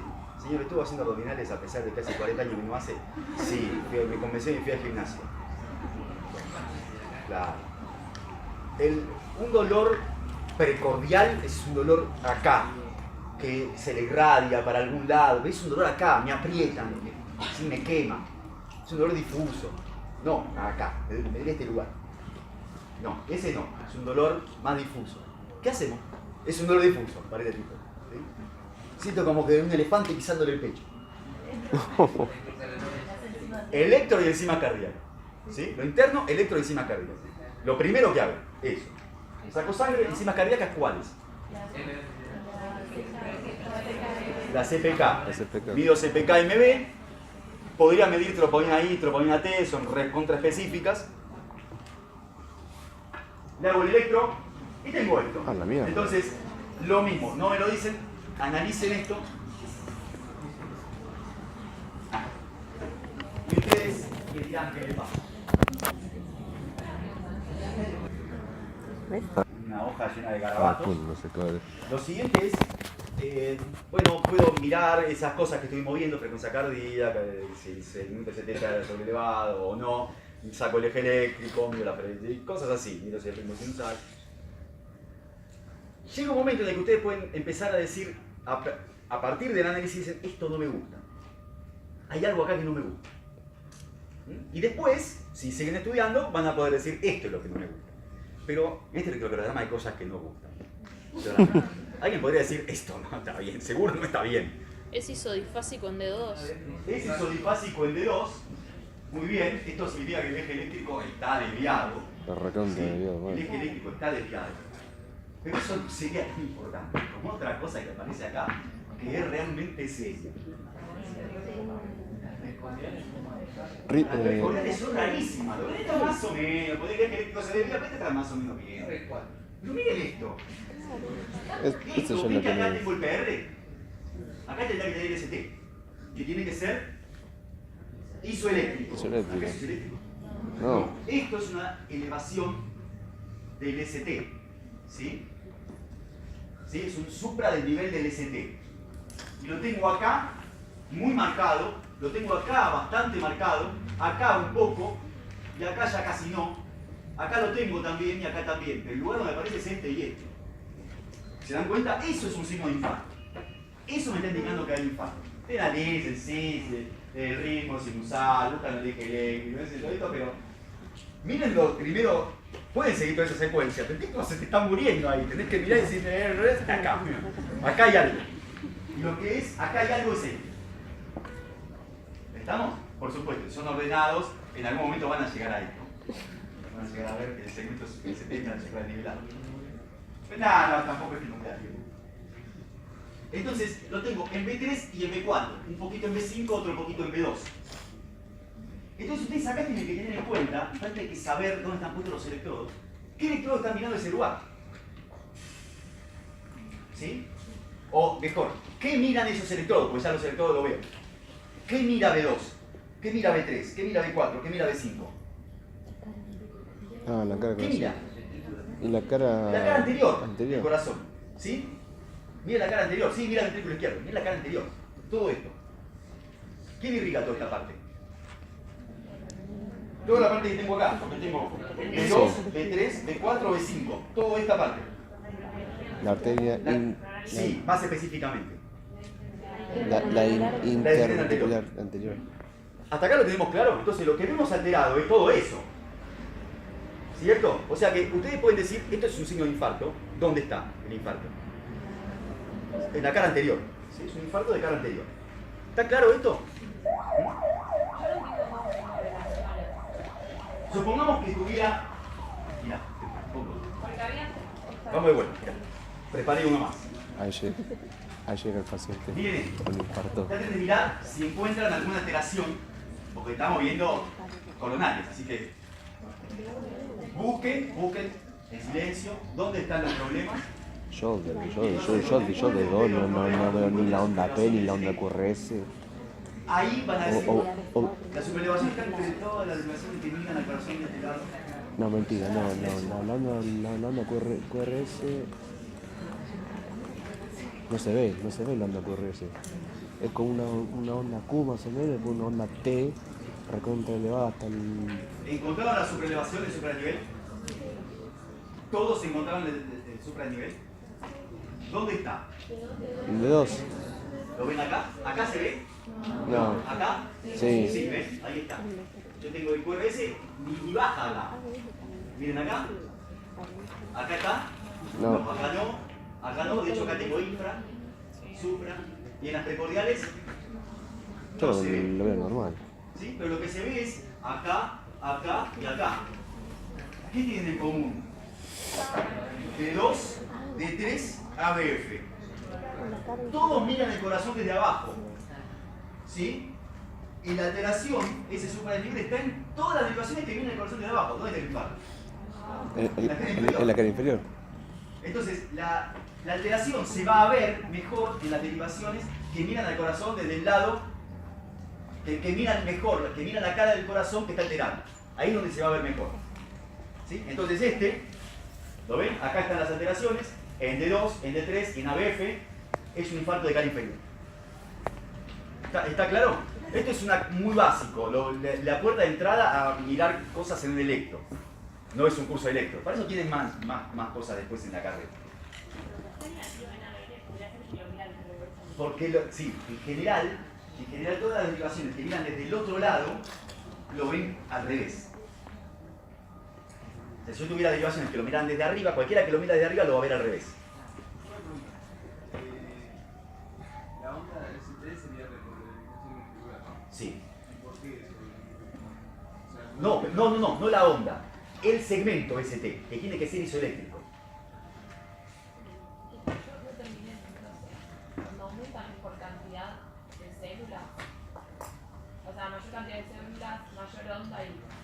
No, ahí se tiene que estar compensando dos ondas de despolarización. Ahí a vos lo que te ocurre es la fase... Una repolarización que ocurre, a ver cómo decírtelo. Ahí tenés ondas del epicardio y del endocardio, ¿sí? Que se oponen mutuamente, y al oponerse y al compensarse, vos ves ese segmento isoeléctrico. Si alguno de los dos está funcionando mal, esa onda, si el subendocardio o el subepicardio te funcionan mal, o te suben o te bajan, porque no se compensa. Cuando vos tenés un infarto, está produciéndose el infarto, lo que tenés es supradesnivel, en esa cara. Y vos decís que los... Espera, las razones por las cuales ocurre esto llevan tiempo de entender. En ese caso yo les recomiendo a quien le interese mucho verlo, haga el curso de electrocardiograma. ¿Sí? Nadie me va a preguntar eso, me van a decir De infarto, ninguna manera, que no se preocupen por el examen. Ahora, miren, la alteración es esta. Listo. Yo les conté, bueno, cada vez que tengo supradesnivel, eso es lo que les indica. En esas caras. Sí. Falta, va a ser en el segundo cuatrimestre. ¿Estamos más o menos? Volvemos para atrás. Entonces, lo que tienen que tener claro es que diferentes territorios alterados se van a ver mejor en unas derivaciones que en otras. ¿Estamos? Dependiendo de dónde esté mirando el corazón ese electrodo. ¿Sí? Entonces hay electrodos que miran desde acá, otros que miran desde acá arriba. Entonces si yo tengo alterada esta parte, lo voy a ver mejor, el electrodo que está acá y el electrodo que mira desde acá. D1 a BL. Si tengo alterada esta parte, B5, B6. Acá las precordiales del medio, B2, B3, B4, B5. Si es septal lo voy a ver muy bien en las dos que miran desde acá. Recuerden que el septo está puesto así. Y así con cada una. Si no tengo inferior, va a mirarse bien de las que lo miran desde abajo. De 2 de 3 a B. Entonces, a lo que llegamos es a que este tipo, que es el que estamos presentando en este lugar, que es este, lo que tiene es un infarto de cara anterior. Entonces yo les voy a mostrar un par de cosas más que hacemos con esto. Supongamos que hacemos aquí un ecocardiograma, que fue algo que dijeron por acá. Y entonces,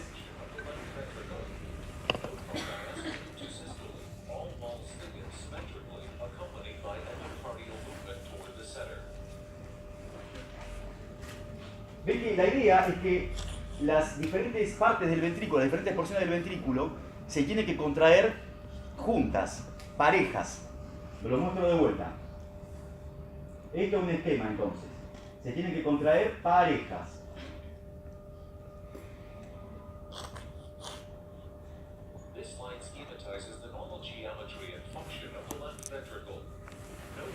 ¿Ven? Todas parejas. Todos lo ven, ¿no? Todas se engrosan parejos.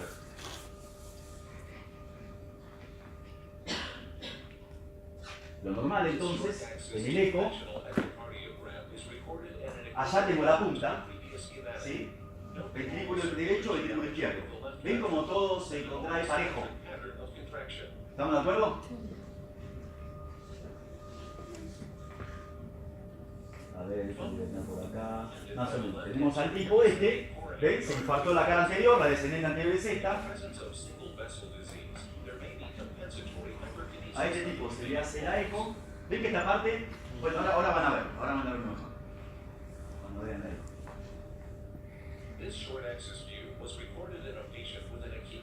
Esta expresión se llama de eje corto, porque lo agarra en lugar de con el eje largo, con el eje corto, ¿sí? ¿Lo ven? ¿Ven que esta parte?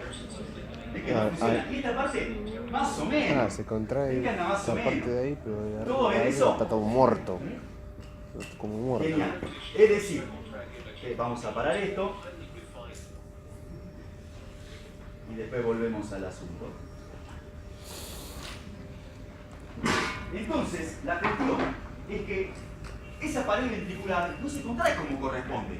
Y si no se contrae como corresponde, vamos a hacer otra cosa con el pizarrón. Si esa pared ventricular no se contrae como debe, pero ¿con qué tengo que estudiar yo esto? ¿Con qué lo tengo que pensar? No estudiar, ¿con qué lo tengo que pensar? ¿Qué uso para pensar a un paciente cardiólogo? El loop presión-volumen. Eso es a partir del loop presión-volumen. Yo tengo presión, volumen, el tipo tenía este loop. Por supuesto que este loop para el tipo ya estaba mal, porque eso no es algo que ocurra de un segundo para el otro, sino que las arterias se van tapando, y llega un momento en que se ocluye y punto final, y tiene el infarto. Pero ya seguro estaba en isquemia antes. Todo el mundo tenía este loop, con esta curva de la estancia máxima, o curva de contractilidad, como la hemos llamado. ¿Qué pasa? ¿Qué pasa con todo esto? Ahora, de repente, tenía así, y de repente, ¿qué pasó? Le bajó la contractilidad. Así. Entonces ahora el tipo cargó, levantó la presión, y esto cuando llega acá, listo, ya no puede hacer más fuerza. De acá para arriba ya no puede hacer más fuerza. Es decir, para esta cantidad de volumen no puede levantar más presión que esto. Para esta cantidad de volumen no puede levantar más presión que esto. Entonces acá deja de eyectar. ¿Está claro esto? Entonces tenemos un volumen residual más grande. La válvula se vuelve a abrir, empieza a llenarse otra vez.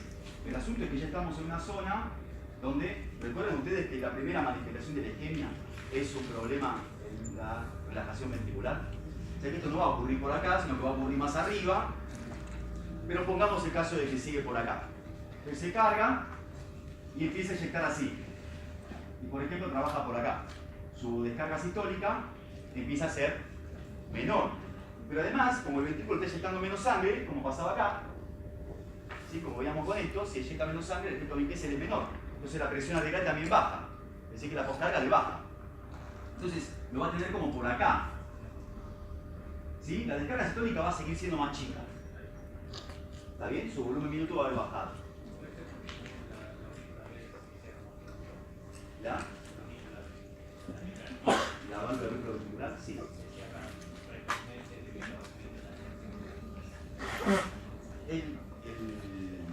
La patada auricular va a mandarla igual.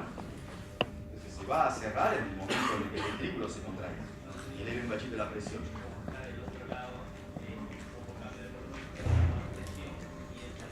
Claro, pero en la patada auricular la válvula se va a abrir. ¿Sí? La válvula va a seguir abierta hasta que venga el QRS. Cuando el ventrículo haga la contracción, eso cierra la válvula. Esa aumenta la presión ventricular. Entonces queda claro que el globo presión-volumen más o menos nos permite tener una idea de cómo pasa esto. Me baja la presión arterial, que acá lo veo, yo veo acá la presión arterial si la persona no tiene valvulopatías. ¿Sí? Si no hay valvulopatía, la presión en la aorta y la presión en el ventrículo es la misma, prácticamente la misma. ¿Está claro eso? Entonces la presión arterial la puedo ver acá arriba. La sistólica, la máxima a la que llega, la diastólica cuando se abre la válvula. ¿Todo lo ven eso? Si tengo valvulopatías, la presión ventricular no va a ser igual a la aórtica. Yo ya no la puedo ver, no puedo saber. A partir de lo que levanta el ventrículo no puedo saber cuánto levanta la aórtica. ¿Vamos? Si no hay valvulopatías, lo puedo sacar de acá. Sí. Por tener una falla en relajamiento, no tendré que tener una precarga bajita. Una precarga. Eso si vos considerás que la precarga es volumen de fin de viaje. ¿Sí? Pero no es lo mismo.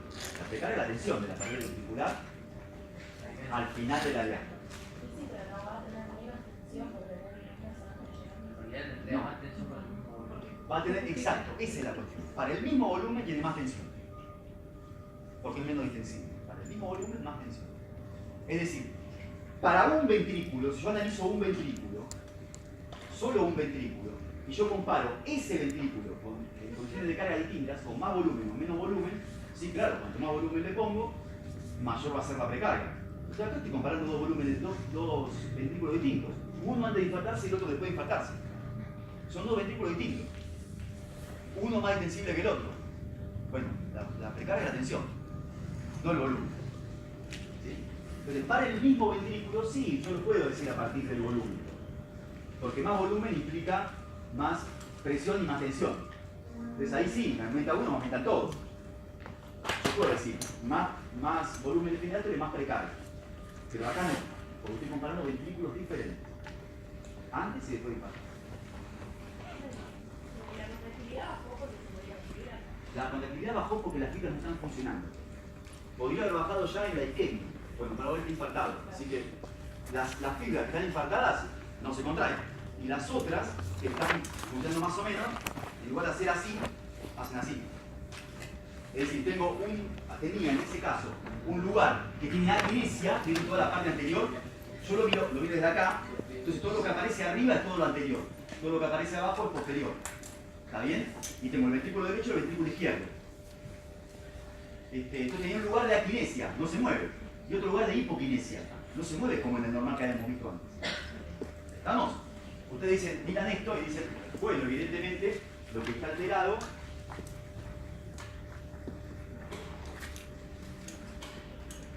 a partir de lo que veían en el electrocardiograma decían, y está alterada la cara anterior.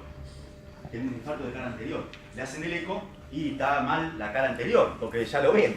¿Sí? Tengo aquinesia de la cara anterior. Entonces, acto seguido, este tipo va a hemodinamia. Y cuando va a hemodinamia, cuando va a hemodinamia,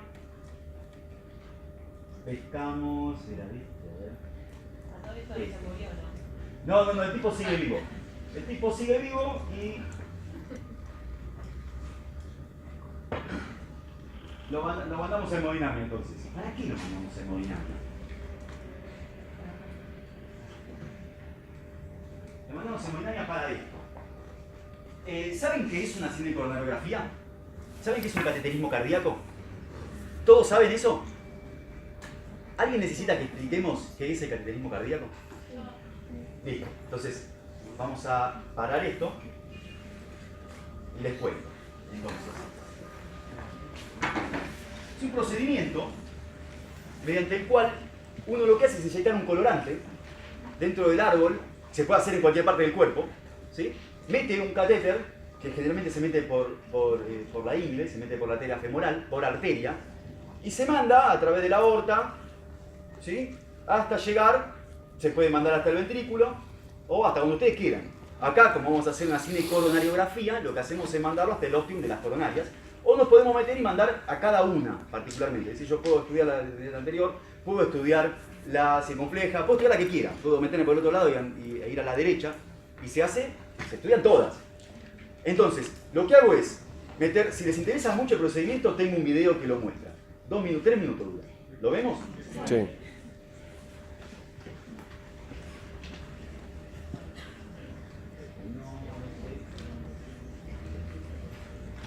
Los subtítulos los armé anoche, así que probablemente estén muy desincronizados.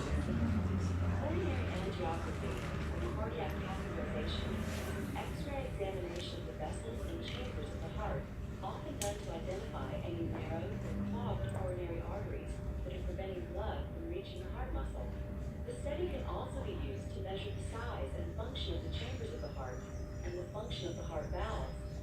When you arrive at the hospital, an intravenous line will be started. You will be placed on a heart monitor, and you may be given an oral or intravenous sedative to help you relax. Most coronary angiography procedures last between 1 and 2 hours. Before the procedure, you will be placed on a table equipped with a fluoroscope, an X-ray imaging device. During the procedure, the fluoroscope will move around your chest in all directions to record pictures of your heart and coronary arteries from multiple angles.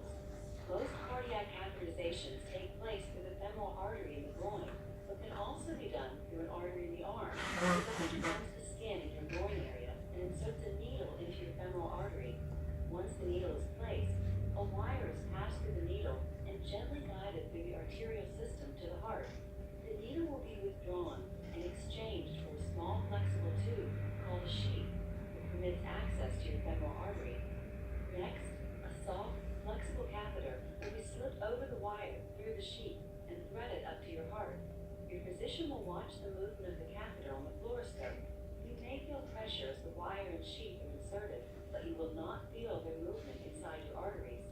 To evaluate the coronary arteries, your doctor will remove the guide wire, position the tip of the catheter just inside the arteries, one at a time, and inject a special dye. This dye allows the fluoroscope to take X-ray images called angiograms of the artery's interior. Any blockages will be clearly identified as the arteries fill with dye. You may feel flushed or slightly nauseated when the dye is injected.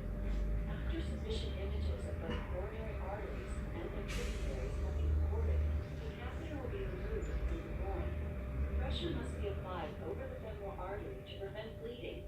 You will then be taken to the recovery room for 30 to 60 minutes of observation, after which you will be required to lie on your back for several hours with a pressure bandage in place over your groin. You may either be discharged home on the same day or after an overnight stay in the hospital. Bastante claro, ¿no? Muy bien, vamos al de este paciente. Se le hace a este paciente eso, ese estudio. Pero viste que yo sé un poco más.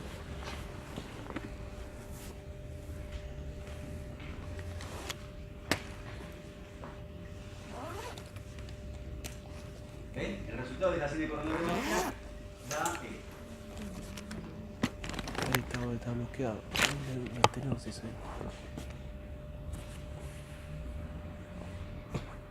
Ahí la llenan. Muy rápido, sí, muy rápido. ¿Qué se hace entonces? A través del lugar se se pueden hacer varias cosas, pero una de las cosas que se puede hacer es poner un stent. ¿Qué es un stent? Es una malla que antes era metálica, ahora ya no es metálica, se usan materiales reabsorbibles. Entonces se pone un canito adentro y se lo expande al tamaño de la arteria. ¿Sí? Se lo expande con un balón, se pasa el canito y un balón y se lo expande hasta el tamaño de la arteria. De ese modo se recanaliza el vaso, ¿ven? Ahí lo expandieron.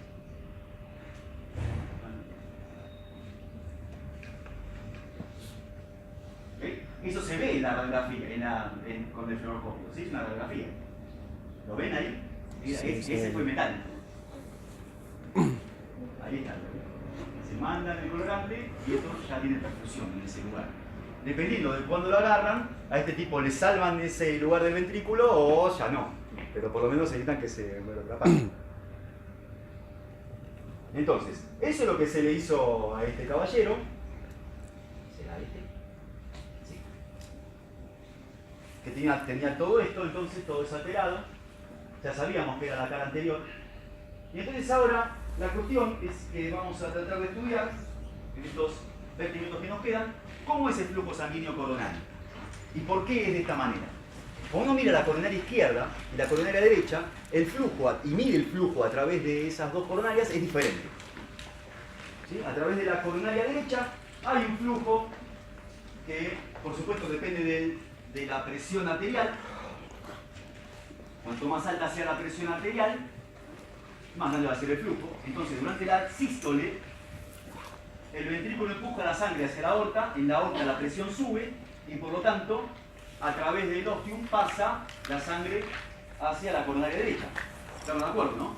Durante la diástole, la presión va bajando y por lo tanto también va bajando el delta P para la coronaria derecha. ¿Ven que esta curva se parece muchísimo a esta? ¿Estamos de acuerdo con eso? Pero sin embargo, cuando miro el flujo sanguíneo en la coronaria izquierda, nada que ver. Nada que ver, ¿ven acá?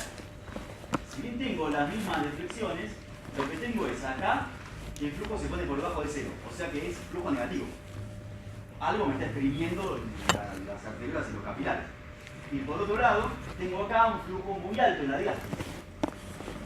Ya analizamos un poquito, ya lo comenté hace un ratito, por qué pasa esto. Y es que durante la sístole, en el ventrículo izquierdo, pero no en el ventrículo derecho, ven que en el ventrículo derecho no va a pasar. Durante la sístole, la gran masa ventricular izquierda y la cantidad de fuerza que está haciendo aprieta los vasos y los colapsa.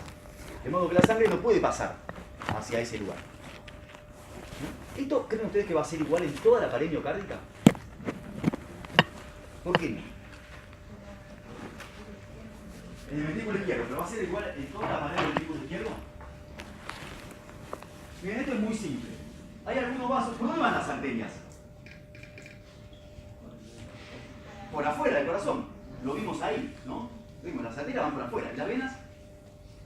También van por afuera. Es decir que yo tengo acá arteria, vena, vamos a poner arteria, vena, y los vasos hacen esto, o esto, ¿sí? Vamos a poner la vena más cerca. Hay vasos que hacen así, y van hasta el subepicardio. Hay otros que van un poco más profundo y otros que van muy profundo. ¿Se ve eso? Son unos pocos que drenan directamente para acá, la mayoría drenan hacia la vena. Entonces, ¿qué es lo que está apretado? No la arteria, sino lo que está acá abajo. ¿Está bien? Entonces, perfecto. Acá. Tengo la pared ventricular, la arteria, la vena, y hay vasos que hacen así, otros así y otros así. Entonces, los vasos que son apretados son los que están acá adentro. ¿Está bien?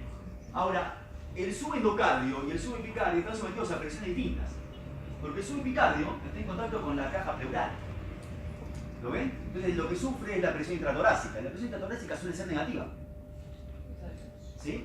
Salvo cuando estoy haciendo una aspiración forzada, como vamos a ver dentro de 2 clases. Pero en general es negativa. Pero en cambio la presión subendocárdica, la subendocárdica, no es negativa, sino que el subendocardio está sometido a la presión que hay dentro del ventrículo, en la cavidad ventricular. Entonces subepicardio y subendocardio no son iguales. El subepicardio está con el espacio intrapleural. ¿Sí? O sea, la presión intratorácica tiene.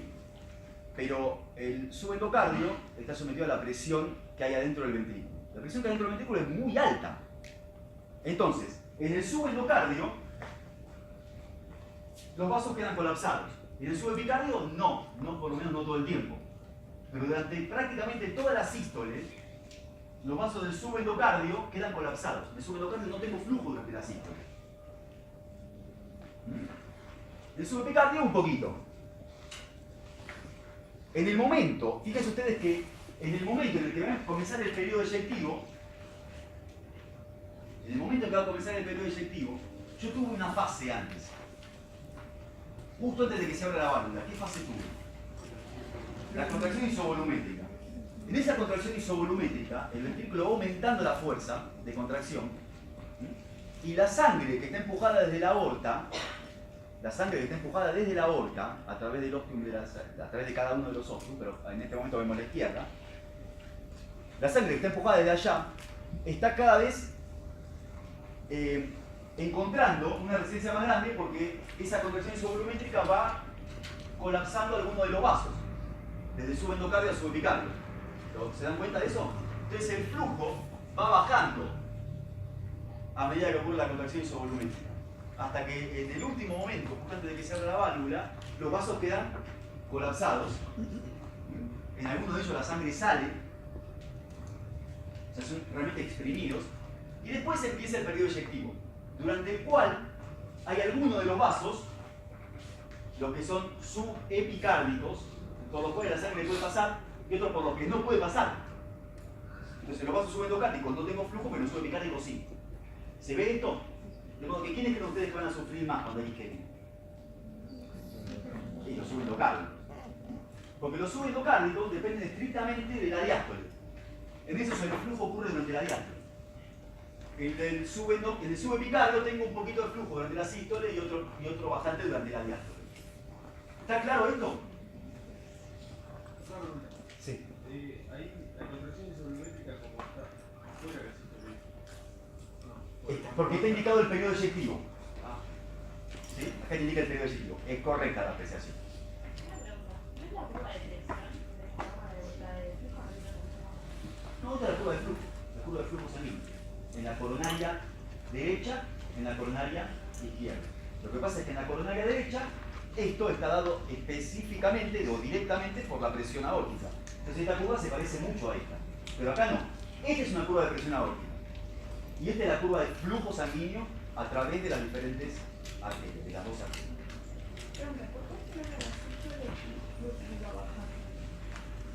¿Por qué al final de la sístole el flujo va bajando? Bueno, el ventrículo ahí deja de empujar. Entonces en la aorta vos también tenés menos presión. Es decir, acá vos tenés que la presión es más baja. Entonces el flujo es más bajo. Tu delta P es más bajo. Pensá que en ese momento vos tenés flujo a través de... Durante todo este tiempo vos tenés flujo a través de los vasos que son más superficiales. No se van descolapsando. Una eyección. ¿Cómo? Una eyección. Durante el periodo eyectivo. Entonces, en este caso, para esos vasos que son permeables, el delta P es lo que indica cuánto va el flujo. Entonces, te bajó la presión, te baja el flujo. Después, cuando se sube la válvula, la diástole va a pasar con el efecto de la aorta. Claro, exactamente. Entonces, el flujo sanguíneo coronario del ventrículo izquierdo ocurre principalmente durante la diástole. Por eso es tan importante el efecto Vinkessel, porque el efecto Vinkessel es el que me asegura que haya una presión diastólica que empuje la sangre hacia adelante. Si no tengo un buen efecto Vinkessel porque mi aorta está muy rígida, entonces voy a empezar a sufrirlo. Particularmente mi ventrículo izquierdo va a empezar a sufrir. ¿Estamos bien? Seguimos adelante. Y empiezo a hacerles un par de preguntas. ¿Cuál es la influencia de la frecuencia cardíaca en esto? Que cuando aumenta la frecuencia cardíaca, ¿qué pasa con las fases? ¿Se acorta qué? Se acorta principalmente la diástole. Se acortan las dos, pero principalmente la diástole. Entonces, si se acorta la diástole porque la frecuencia cardíaca me aumenta mucho, el flujo sanguíneo coronario puede empezar a verse comprometido. Del lado izquierdo. Del lado derecho, generalmente no pasa nada, pero del lado izquierdo suele ser un problema. Exacto, eso me baja la oferta inicial de oxígeno. ¿La precarga? No bajaba con el aumento de la Depende. Depende de cuánto te aumente la frecuencia cardíaca. ¿Sí? Te pone 180 y hasta ahí. 90 ya empieza a correr, 200, 220.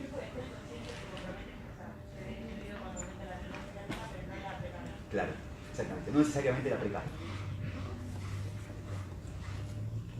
Bueno, eso ya lo charlamos. El riego sanguíneo del endocardio y del epicardio no son iguales.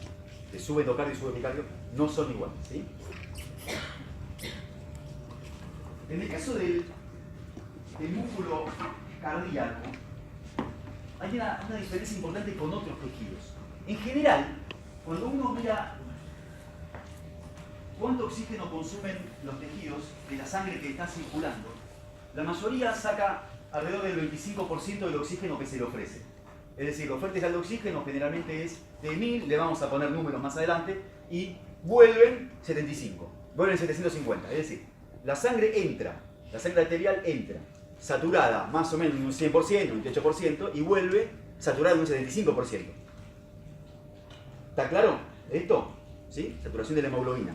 Entra con 100, sale con 75. O sea que le saqué el 25%.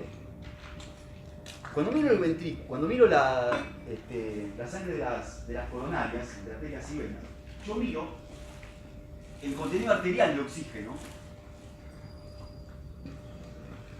y miro el contenido venoso de oxígeno y me encuentro, no me importan los números, porque esto lo vamos a analizar más tarde, no hoy que no tenemos tanto tiempo, y ven ustedes que le saca mucho más, no le saca el 25%, le saca el 75%.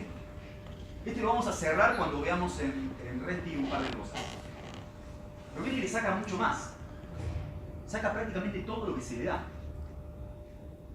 Entonces, la cuestión es que cuando el músculo ventricular aumenta su consumo metabólico, aumenta su demanda de oxígeno, no lo puede sacar de la sangre.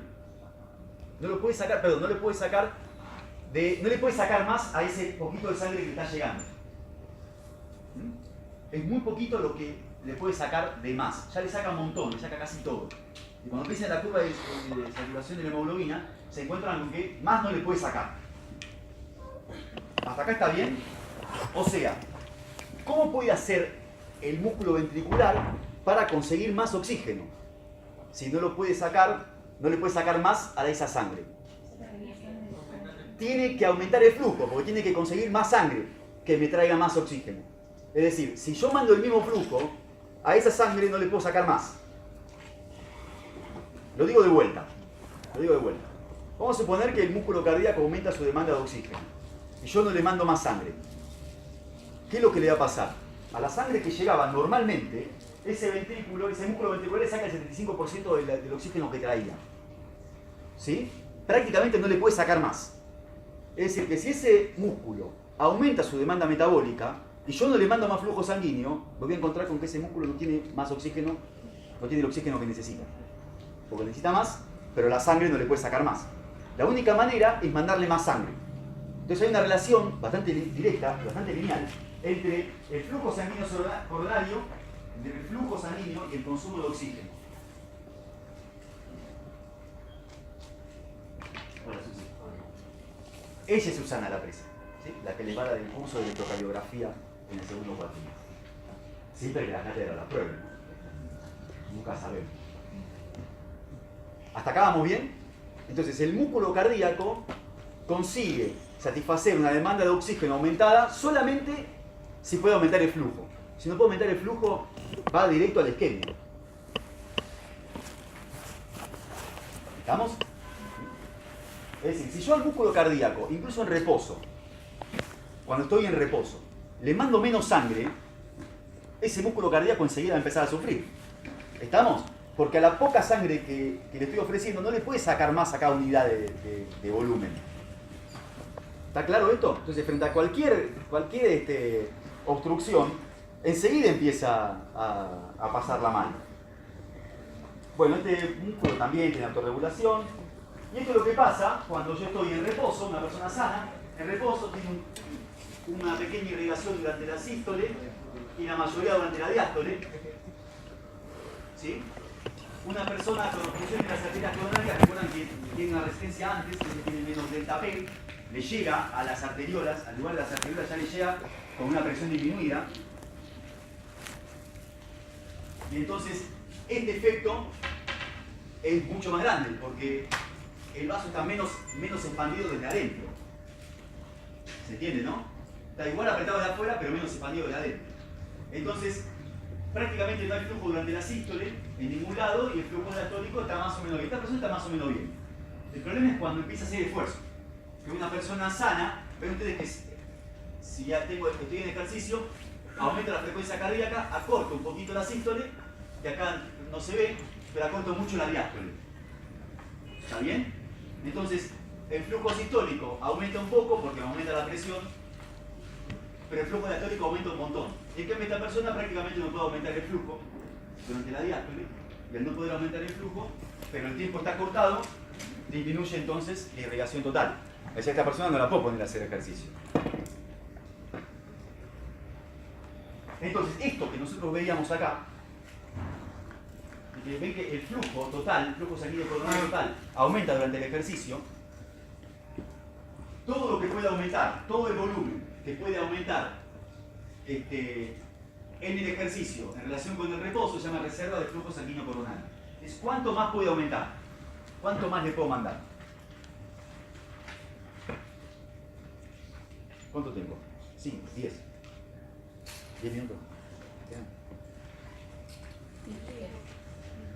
¿Hasta acá estamos bien? ¿Quieren hacerme alguna pregunta sobre esto? ¿No? ¿Seguro? Muy bien.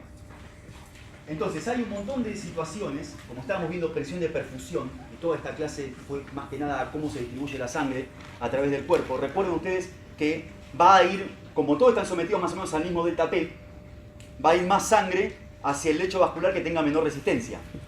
¿Eso lo tenemos claro? Bueno, hay situaciones en las cuales se produce un descenso brusco, enorme, de la presión arterial. Es decir, que me baja la presión de perfusión. ¿Estamos de acuerdo? Entonces los órganos no reciben un flujo sanguíneo suficiente. Esa situación, cuando involucra a todo el organismo, se llama shock. Sí. ¿A qué llamamos shock? Es un cuadro en el cual los tejidos no reciben una cantidad de sangre suficiente, por lo menos los tejidos nobles, no reciben una cantidad de sangre suficiente y generalmente está debido a una caída en la presión arterial. Claro, les digo, siempre está caída arterial. ¿Sí? Dado por una caída en la presión arterial. Entonces, ustedes tienen que pensar, a ver, ¿cuál es? Si me están diciendo que eso se debe a una caída de la presión arterial, dice que la causa va a ser cualquiera que me baje mucho la presión arterial. ¿Cómo podía bajar la presión arterial?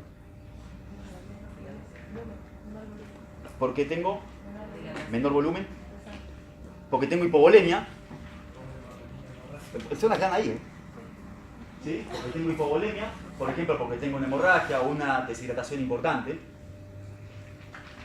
porque el corazón no esté, que es el caso que estuvimos analizando, porque el corazón no tenga suficiente fuerza para empujar, ¿sí? Me bajó la contractilidad, no tengo suficiente fuerza para empujar, cardiogénico, porque tengo un shock medular. ¿Recuerdan ustedes que las propiedades cardíacas estaban dadas por el sistema nervioso autónomo? ¿Cierto? Estaban reguladas por el sistema nervioso autónomo. Entonces, si yo tengo influencia parasimpática, pero no influencia simpática, entonces, ¿qué va a pasar? El parasimpático va a primar sobre el simpático y mis propiedades cardíacas van a bajar. Supongamos que tengo una persona que se cayó de una escalera y se le cortó la médula espinal a nivel de D2, supongamos. ¿Qué creen ustedes que va a suceder? ¿Qué pasa con el parasimpático en ese caso? ¿Desde dónde viene el parasimpático que llega al corazón? Por el vago. O sea, eso sale de arriba. ¿Cierto? La médula no nos importa. Y si piensan en cualquier órgano va a ser igual. ¿Sí? Porque eso sale desde arriba. Pero cuando pienso en el simpático, ¿de dónde sale? Ah, sale de la médula. Sale de la médula a nivel torácico. O sea que si corto en D1, D2, yo esto no voy a tener ahí, si corto más arriba es peor, pero no voy a tener las fibras simpáticas llegando a este lugar. Entonces, acá va a ser más importante el parasimpático y la presión arterial que no te va a pasar. Me baja. ¿Sí? Y esto es un efecto inmediato. El tipo se corta la médula y le baja la presión arterial. ¿Sí? Shock medular. Con otras cosas Por supuesto que va a tener alteraciones motoras y sensitivas, ¿no? Pero ahora estamos viendo estas. Esas las van a ver en neuro después. Además, por supuesto va a quedar parapléjico o cuadripléjico según el nivel al que se haya cortado. Claro. Es un tipo de shock neurogénico. Otra posibilidad es un shock tóxico, ¿sí? O séptico. Que en este caso lo que tengo es una enorme vasodilatación periférica. Una gran vasodilatación. Fíjense bien que en todos los ejemplos anteriores, nosotros lo que teníamos era o un corazón que no podía empujar, ¿sí? Porque le habían bajado las propiedades o porque se había infartado o por lo que sea. Y en ese caso la sangre, por ejemplo, no le llega a la piel. Entonces yo tengo el tipo pálido, sudando frío, ¿sí? Capaz con alguna alteración del sensorio. Pero en este caso, yo tengo una enorme vasodilatación periférica. ¿Qué es lo que le va a ocurrir? ¿Cómo está la piel? Puede estar roja, caliente, ¿sí? Eso podría pasar, de hecho puede pasar. En este caso yo tengo, como tengo una vasodilatación periférica gigante, yo tengo un gasto cardíaco muy grande, pero con baja presión. Entonces el cerebro no está perfundido, el corazón no está perfundido, ¿sí? El riñón no está perfundido, está el shock. ¿Está bien? Pero la piel no está pálida, puede estar roja. ¿Estamos? Muy bien. Y el último, que pasa más o menos lo mismo, es shock anafiláctico, donde lo que tengo es una reacción alérgica con hipersensibilidad. También ocurre una liberación de histamina generalizada. Entonces tengo una vasodilatación periférica muy grande. Como consecuencia, con una vasodilatación periférica muy grande, la sangre que expulsa el ventrículo sale toda. Pasa toda a través de las arteriolas, ¿sí? Y no tengo efecto Vinkesel. Entonces la presión arterial me baja. Recuerden que el efecto Vinkesel es el que da la presión arterial diastólica. Por lo tanto, gran parte de la presión arterial y por lo tanto la presión de perfusión se debe a eso, a que yo estoy empujando la aorta hacia afuera. Si la resistencia periférica es muy baja, cuando el corazón empuja, toda la sangre pasa y la presión no sube nunca. ¿Está bien?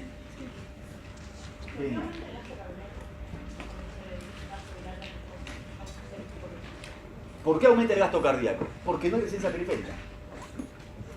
Entonces, yo sigo empujando un poquito, pero tengo un gasto cardíaco elevado porque a pesar de que la presión es baja, la resistencia es muy baja.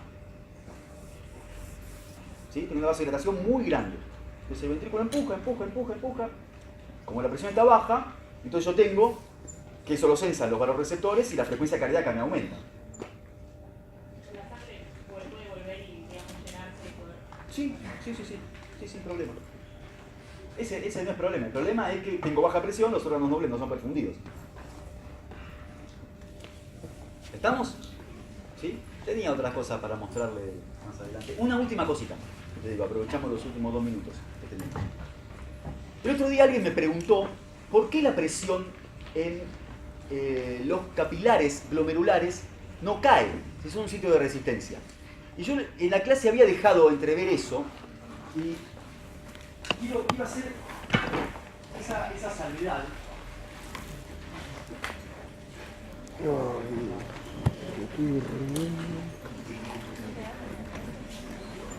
Entonces, 2 minutos nada más. Recuerden ustedes esto. Yo tengo una presión en el extremo arterial, vamos a poner 100, en el extremo venoso pongamos 0. ¿Sí? Para poner números redondos. Vamos a suponer que yo tengo un tejido común, un músculo, donde tengo una arteriola y capilares. Arteria, arteriolas, capilares, venas. ¿Está bien? En las arterias prácticamente no tengo resistencia, vamos a poner que tengo 1 de resistencia. En las arteriolas, que son el sitio de mayor resistencia, vamos a poner que tengo 70. En los capilares tengo resistencia, vamos a poner 28. Y lo otro me queda para las venas. 1 le ponemos también. Estas son las resistencias relativas. Es decir, el 70% de la resistencia, el SL es dado por las arteriolas. El 28% en las venas, en los capilares. Entonces, cuando yo miro la caída de presión, desde 100 hasta 0, acá tengo la presión arterial, y acá tengo arterias, arteriolas, capilares, venas, lo que hace es esto. Vienen por las arterias, desde acá hasta acá me cae de 100 a 99, porque el 1% de la resistencia está en las arterias. Cuando llega a las arterias, el 70% de la presión cae ahí. El 30% de los capilares, y después me quedan las venas. En el capilar glomerular yo no tengo esto. Lo que yo tengo, y lo hago en rojo, es lo siguiente. Yo tengo en las arterias renales, 1. Tengo la arteriola aferente. Vamos a ponerle 40. ¿Sí? 45. 40, no, 40. Tengo los capilares. ¿Qué sé yo? Pongámosle 10. Otra vez 40, no me dan los números, bueno, pongámosle 1. ¿Sí? No son porcentajes, son valores relativos. De todo esto, ven que el 80% se debe a las dos arteriolas. Si tengo vasoconstricción de alguna de las dos, ese valor se agranda y relativamente con el otro va a ser más grande y el otro se va a achicar, relativamente. Pero fíjense ustedes que yo tengo así, caída de presión acá y acá nada. Bueno, lo que cae en la presión acá es muy poquito con respecto a lo que cae en las otras. Es decir, yo tendría que poner 2 o 3 milímetros de mercurio que caen en los capilares. No es lo que pasa acá. Pero acá sí, acá como la gran resistencia está en las arteriolas, aferente y eferente, podríamos ponerle 45, 45, y esto sería más chico. Pongámosle esto. Gran parte de la caída de presión está acá, y acá muy poco. Muy poco. Por eso en el gráfico que ustedes hacen, la presión hidrostática, que es la misma de la presión lateral, pero los libros llaman diferente, son nombres distintos, no nos importa. Se dibuja constante en el capilar glomerular. La presión hidrostática se dibuja constante. Mientras que en el otro no, porque en el otro, comparado la resistencia de él con la resistencia de la arteriola, es representativo, pero acá no. Acá no porque tengo 2 arteriolas. 2 arteriolas que van a tener esto. Entonces, 70 más 70, 28, 140, esto no es ni el 10% del otro. Más o menos ven como en la región. Yo, cuando miro, como esto está puesto de afuera, tengo que ver relativamente cuánto me va a caer acá, cuánto acá, cuánto acá, cuánto acá, cuánto acá. ¿Se ve? La manera de verlo para ustedes en general es si yo tengo sangre que está enfocada de acá, pero no la dejo pasar por acá, se me va para allá. Bueno, en realidad es así. Listo, pasa.